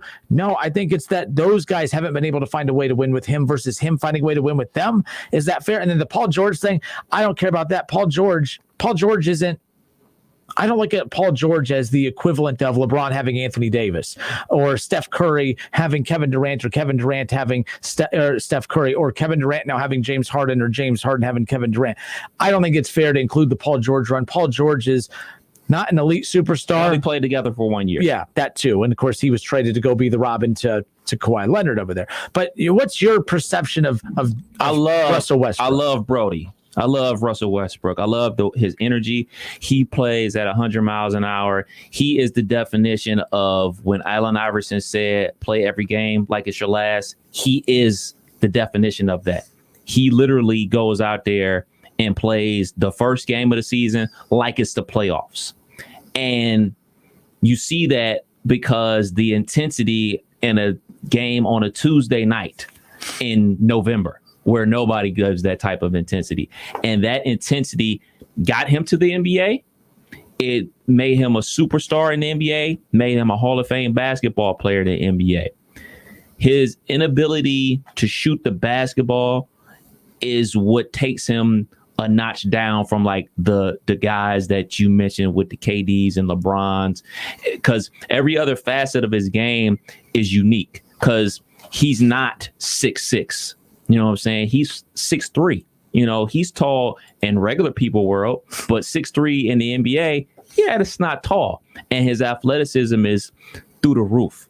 And I love watching him play basketball. My only quote unquote knock on the triple double thing is a lot of the times with the way basketball is played today, it does ring hollow. And I won't say the stats are hollow because there is a direct correlation between his triple doubles and his teams winning basketball games. But triple doubles now seem hollow because the offense that is run, it is not, pass it here, pass it there. It is give it to Brody, let him make the decision on if he's going to drive to the rim and finish, or he's going to kick it out to a shooter for three. The way basketball is played now with everything so spread out, that's why they switch everything, because you can't set a pick and try to get over, because if you play with a guy like Bradley Beal, he's moving off the ball. So he's going to find a spot where he can knock down a three-pointer. So the intricacy of the game of basketball has changed so much, and it's changed so fast that people can't really keep up with it and can't really give it the credit that is due. I also look at it like how we look at the running back position in the NFL, how, like, oh man, he ran for 1,000 yards, 10, 15 years ago, we like, whoa, he ran for 1,000 yards. He must be a Pro Bowler. Nowadays, somebody running for 1,000 yards, somebody brings to the stats, well, that's only 62 yards a game. That ain't nothing. You know what I'm saying? It's the same thing.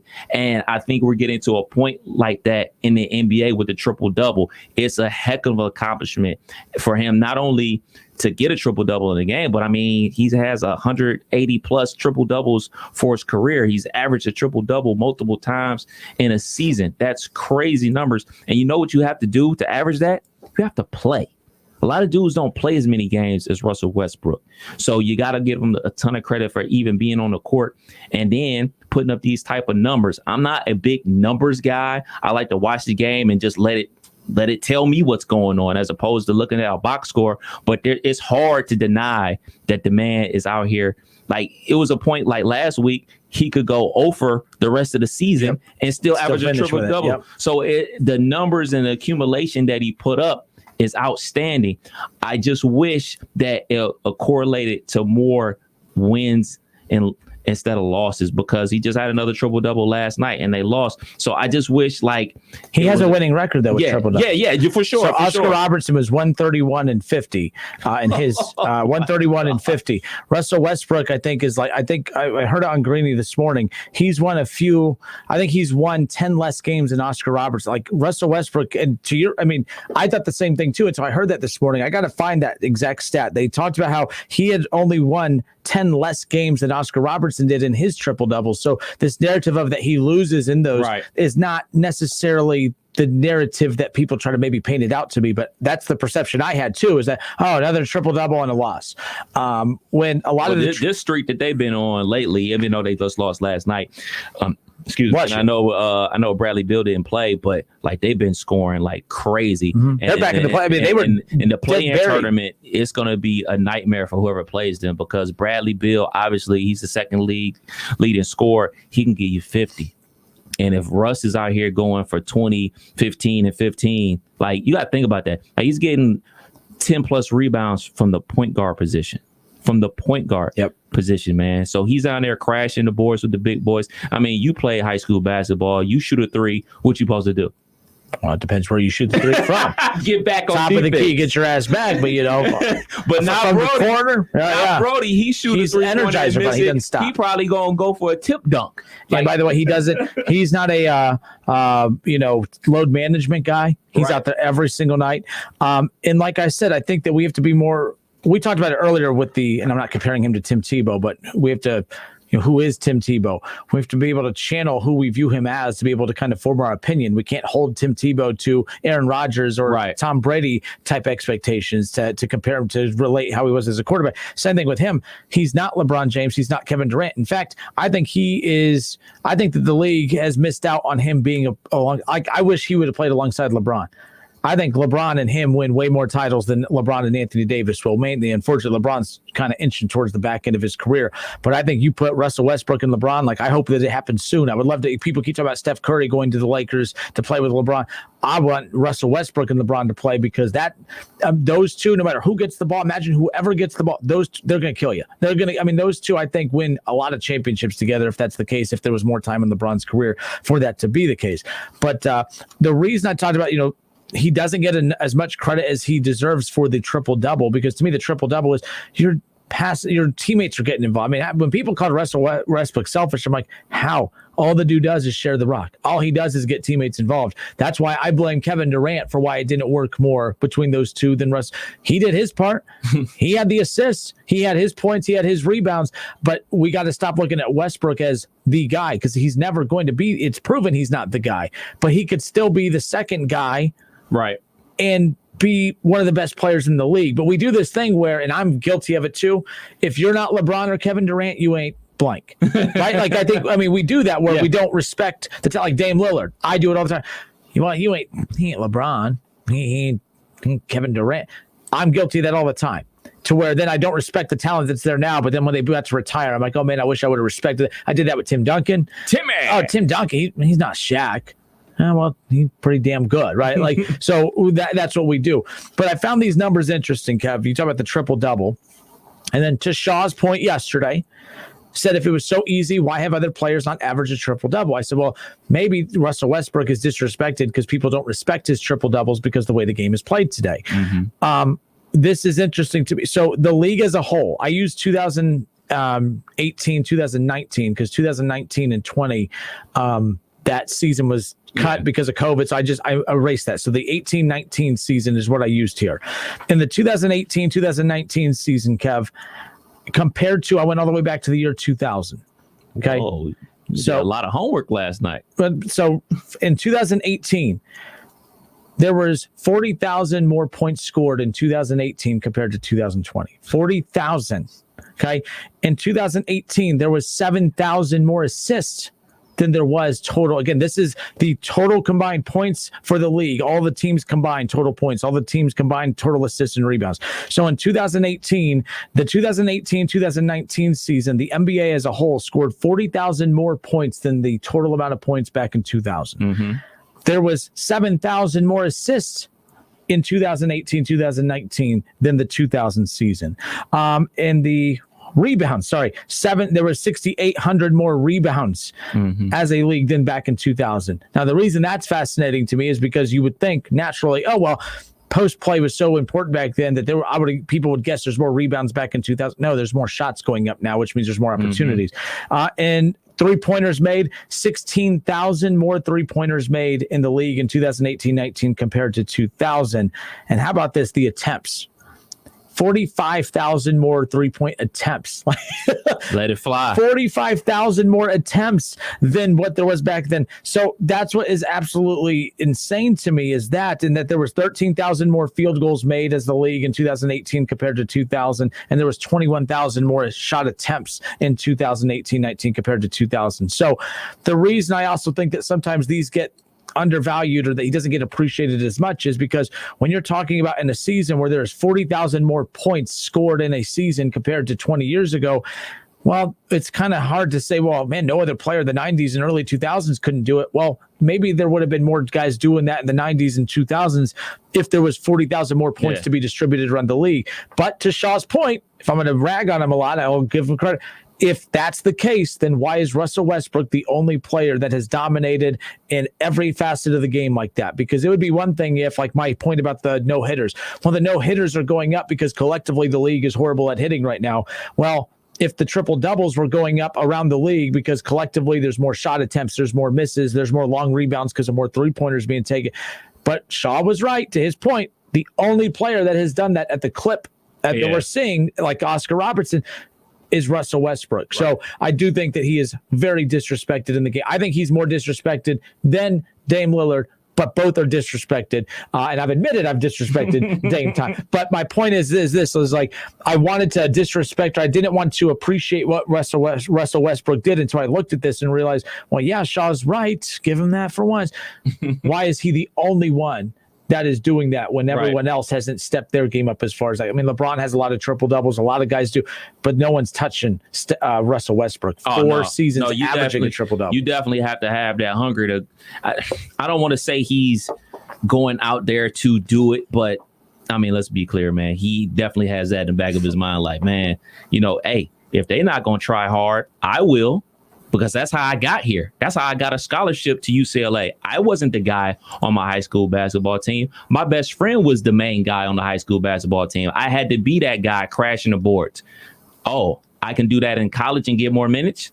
Oh, I'm now a superstar in college. We're going to the Final Four. Oh, I'm the 4th overall pick to OKC. I got to keep bringing that same energy. And that just cultivated in him to continue this athletic, this style of basketball that's unique to this era, because there is a ton of guys that, have the ball a ton. Like, you think about a guy that scores with the best of them, and Trae Young, and he also averages like 10 assists. But Trae Young ain't about to be going to get 10 rebounds a game. You know what I'm saying? Like, Steph Curry's not about to be out there trying to get 10 boards a game, but Brody will. Russell Westbrook will.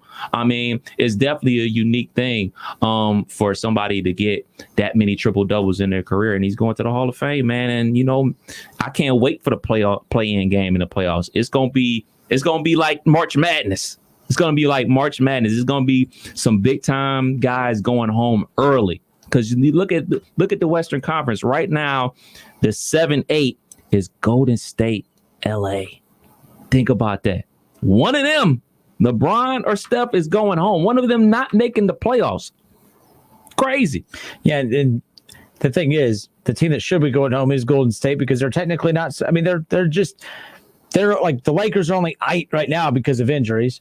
Mm-hmm. They were dominating. I mean, they were the best team in the NBA hands down when they were healthy. But the problem is I can't say Golden State, that's who they are, so they should be there.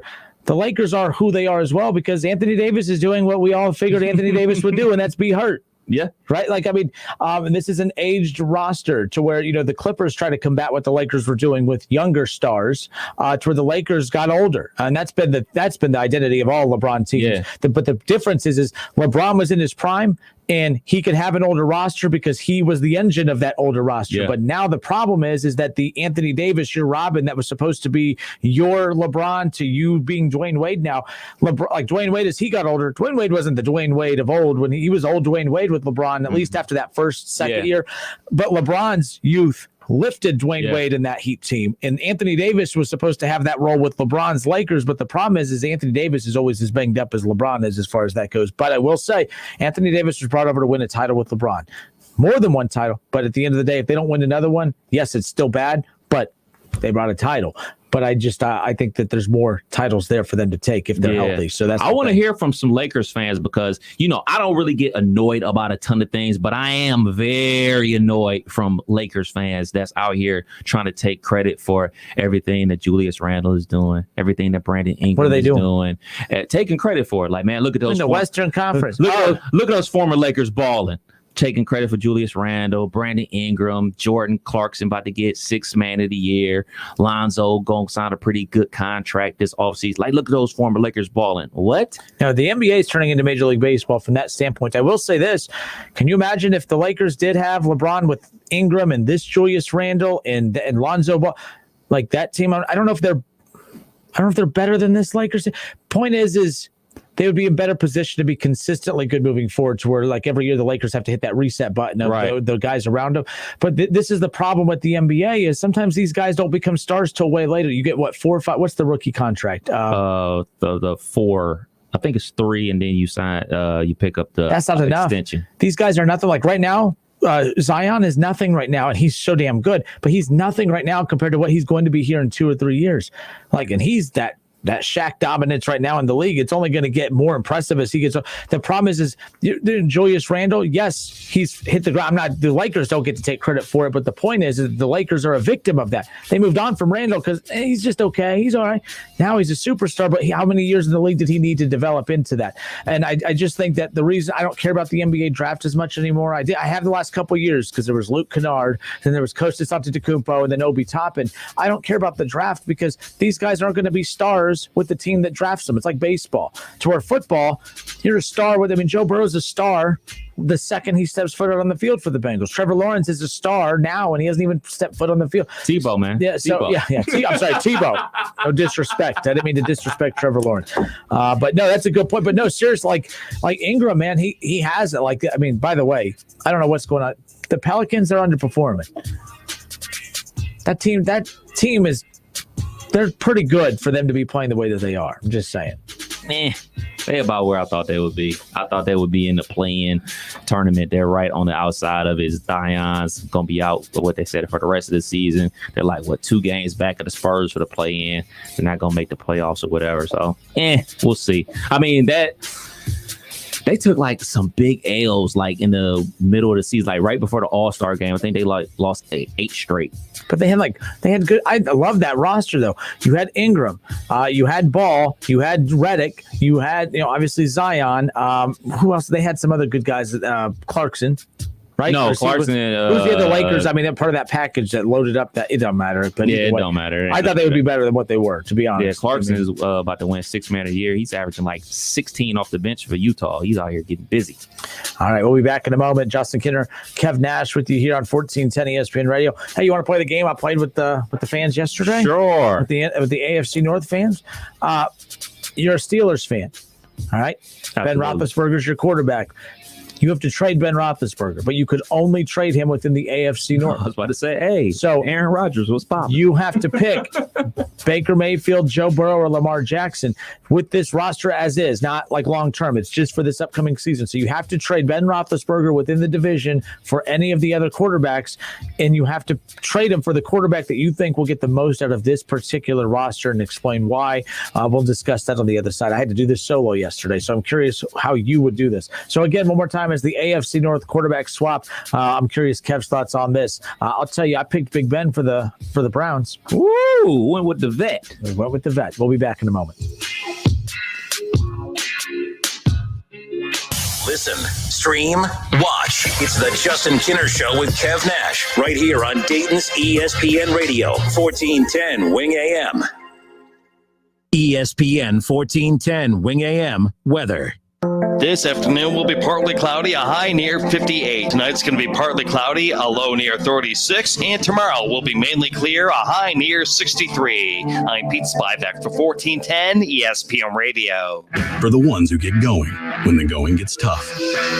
And the ones who know we're tougher together. For the Pathfinders breaking new ground. Grainger offers supplies and solutions for every industry, as well as fast access to experts and 24/7 customer support. Because we know you have people depending on you, so you can always depend on us. Call, click Grainger.com, or just stop by. Grainger, for the ones who get it done. Have you experienced foot or ankle pain during or after sports, running, or exercising at the gym? Those nagging aches in your foot or ankle simply won't go away on their own. Podiatric physicians are the most qualified doctors to care for your feet based on their education, training, and experience. Your podiatrist can provide you with important foot care solutions, shoe inserts, and show you how to support your feet and ankles so you're able to compete or exercise comfortably. Ohio Foot and Ankle Medical Association podiatric physicians are located throughout the state and are dedicated to providing the highest quality foot and ankle care. Ask if your podiatrist is a member of the Ohio Foot and Ankle Medical Association so you know you are being treated by the very best. The Ohio Foot and Ankle Medical Association has been serving the profession and the public for over 100 years, and we look forward to caring for Ohioans' feet for another 100 years. To find a member of the Ohio Foot and Ankle Medical Association near you, visit associationsadvanceohio.com. Attention Class A CDL drivers. Looking to be more than just a number? Yoel Transportation in Dayton is looking for drivers with at least 1.5 years experience. Yoel has open positions for no-tarp flatbed drivers and no-touch regional or local van drivers. Yoel is ELD compliant and offers 401k with match, medical, dental, vision, holiday pay, vacation, safety bonuses, and now has a rider policy. Call Rick or Joe at 937-294-5933 and ask about the $5,000 sign-on bonus today. Just like your favorite hometown baseball team, your Enterprise Roofing team is all about protecting home. We've been locally owned and operated since 1926. So, for high-quality roofing repair and replacement services you can count on down the stretch, call 937-240-2206 or visit roofup.com today. Enterprise Roofing is a proud supporter of the Cincinnati Reds.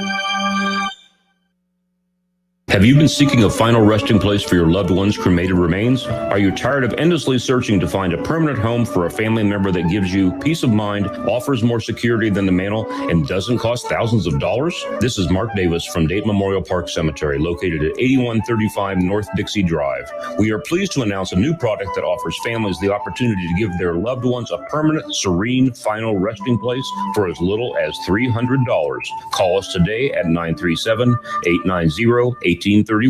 These days, it's okay to do some things halfway, like wearing your pajama bottoms on a work call, but managing your prescriptions shouldn't be one of them. That's why CVS has a proprietary search tool to find ways that may help lower your prescription costs, and will deliver them for free. No wonder CVS customers are better than most at staying on prescriptions, which tends to make you healthier. Come in or call today and get a free prescription savings review at CVS. Savings vary. Not all patients eligible for savings. Delivery restrictions apply. Visit cvs.com for details. It's Small Business Month, and Dell Technologies and Windows are celebrating your unstoppable drive. Save up to 45% on powerful PCs with Windows 10 Pro to work from anywhere, plus top monitors and docks for the ultimate business setup, all with easy financing options through Dell Financial Services. Speak to a Dell Technologies advisor who can help you find the right business tech, server, storage, and cloud solutions at 877-ASK-DELL. That's 877-ASK-DELL for Small Business Month savings. It's Small Business Month, and Dell Technologies and Windows are celebrating your unstoppable drive. Save up to 45% on powerful PCs with Windows 10 Pro to work from anywhere, plus top monitors and docks for the ultimate business setup, all with easy financing options through Dell Financial Services. Speak to a Dell Technologies advisor who can help you find the right business tech, server, storage, and cloud solutions at 877-ASK-DELL. That's 877-ASK-DELL for Small Business Month savings. Hey, we get it. You don't want to be hearing a Progressive commercial right now, so let us tell you something you do want to hear. You are powerful. You're a warrior who bathes in your enemy's tears. Then you step out of that refreshing tear bath and into a bathrobe that somehow looks good on you. Yeah, you can pull off a robe. There. Don't you feel better? You'll also feel better when you save money for driving safely with Snapshot from Progressive.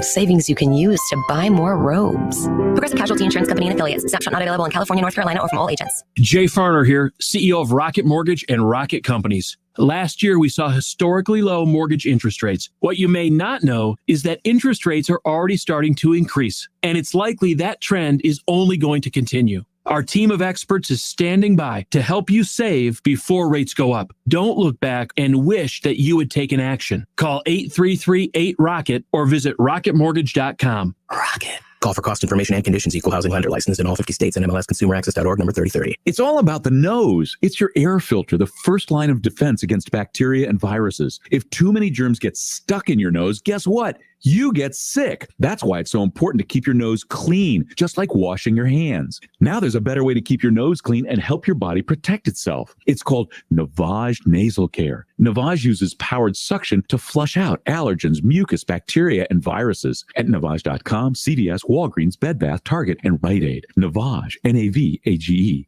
Audible Plus is everything you want to hear. Listen all you want to thousands of select originals, audiobooks, podcasts, and more. Sign up for a free Audible Plus trial at audible.com. He's a former Buckeyes great and now a college football Hall of Famer. And don't forget about his 13 years of NFL experience playing for the Eagles, Dolphins, Jets, and the New England Patriots. He's Dayton's own Keith Byers. Hang out with him every Monday at noon on The Keith Byers Show, presented by Lee's Famous Recipe Chicken. College football playoffs, Browns, Bengals, Buckeyes, and more. Catch the Keith Byers Show Mondays at noon on 1410 ESPN Radio.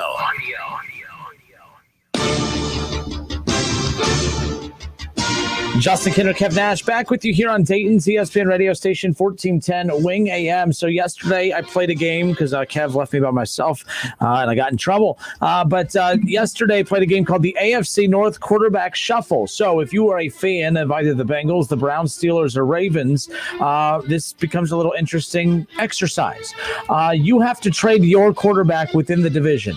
You have to pick which quarterback in the division that is not your own that you think will help your team more than anyone else in the division? Again, you cannot keep your own quarterback. So which AFC North quarterback other than your own gives your team the best chance to win in 2021? So it's not a long-term deal. It's for 1 year only. So age isn't really a part of it or anything like that. You're not building a roster. It's simply you cannot keep your current quarterback, but you have to trade your current quarterback for another QB in the division that you think gives your team the best chance to win in 2021. So, Kev, I'll tell you who I picked yesterday.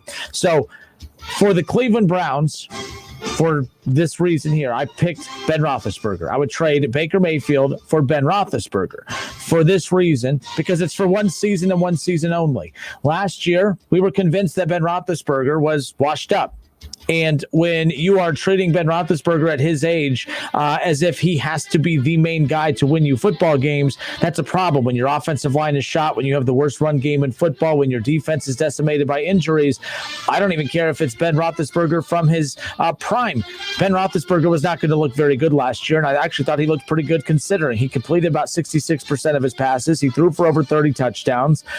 He threw for close to 4,000 yards. It was just under 4,000 yards he threw for. Ben Roethlisberger, all things considered, Kev, and he didn't turn the ball over a lot until the playoffs. But the point is Big Ben still had a pretty good statistical year with all the noise and mess going on around him. It reminds me of 2 years ago. Everything that everyone is saying about Ben Roethlisberger right now, we said about Tom Brady that last year he was with the Patriots. He's washed up. He's old. He looked old. Well, his offensive line also wasn't very good. They also didn't have a good run game. The defense was shot by the end of the year, which is why they lost to the Titans in the playoffs. And everyone said, man, he shouldn't go to the Bucs. He should just retire. And then what happens, Kev? You gave Tom Brady an offensive line. You gave him a run game. You gave him some receivers. You gave him a top 5, arguably the best defense in football. And then Tom Brady looked like his old youthful, jovial self. So to me, the reason I picked Big Ben is because I know what he's capable of doing. You know exactly. He's been there before. He has the experience that I think you put him behind that Browns offensive line. You give him that Browns run game. You give him those receivers in that Browns defense. I think Big Ben is a for sure home run piece to add to this Browns roster. If I had to trade Baker Mayfield for any quarterback in the division, I'm trading him for obviously Ben Roethlisberger, and that's not a shot at Lamar, but the Browns have a run game already. Their run game is the best in football, so I don't need a quarterback that is going to come in and that his strength is his ability to run. I wouldn't need him to run. So at that point, you're relying on his arm that we're not sure. Is that the problem in Baltimore? Is his arm the problem, or was it the lack of weapons? So I don't want to gamble there. And then Joe Burrow, he's played 10 games. He has some pretty good stats. You want to talk about the yards, all the yards he threw for. You got to understand, the Bengals were trailing in pretty much every game last year. So you had a lot of defenses that went into a prevent. So when teams drop into a prevent because they're ahead of you late in the game, of course, Joe Burrow is going to get a lot of those padded stats. So I'm not convinced that Joe Burrow is this amazing quarterback that everyone's convinced of yet. I need to see what he's able to do, because even the games they had leads in, Joe Burrow let the Bengals lose leads to the Colts and some others. They had that 21-0 lead or whatever it was. So Joe Burrow, there's still some concerns I have about him. So to me, Ben Roethlisberger is the easy choice. I think Ben Roethlisberger would give the Browns the best chance to win if I had to trade Baker for a quarterback in the AFC North. No doubt about it. You're a Steelers fan, so yeah. That would be awesome. That would be awesome to see my quarterback play for your team. I'm slitting my wrist even thinking about it. He technically did that in the playoffs. He threw a lot. He completed just as many passes to the Browns as Baker did last year. It was a tag team effort. Don't act like you ain't getting nervous when we were only down 7 points. Don't act like that you didn't get nervous. Didn't think nervous. I predicted it. To answer your question, for me, it is very easy. It is Lamar Jackson. It is Lamar Jackson for multiple reasons. One, you talk about the run game for the Pittsburgh Steelers. I'm not even thinking about Lamar as the runner. I'm thinking about Lamar in the zone read game. Anybody that watches football knows when you zone read, you leave a guy unblocked, and that's one less guy worried about the running back. So that takes one guy out the box. Then you take another guy out the box because it is Lamar Jackson and you're scared he's going to go up around the back end. So not only you take a defensive end out of the play, you take a linebacker out of the play. So you're blocking 5 on 3 guys. So that fixes the running game right there. That is why the Ravens have a dominant running game, because not only obviously Lamar's ability to run the ball, but his ability to give it to the running backs, because he can be a decoy. So him being being a great decoy allows them to run the ball better, and that would only help a new young offensive line that the Pittsburgh Steelers have. So you talk about fixing the run game. That's one reason I would pick Lamar Jackson. 2, the Pittsburgh Steelers have more weapons than the Baltimore Ravens. They have Chase Claypool, obviously Juju underneath routes, and then you have Deontay Johnson. The best pass that Lamar has is the deep ball. You got 2 guys that can go deep. And last year, Big Ben started to weigh on his arm with the surgery that he had to his elbow. The deep ball was not there like that. That's why they started running a ton of RPOs and bubble screens and things of that nature. So those deep shots weren't there. So you're going to get a ton of deep shots with Lamar and those 2 receivers, like I said, with Claypool and Deontay Johnson. And then you still have Juju running the underneath drag routes and everything like that.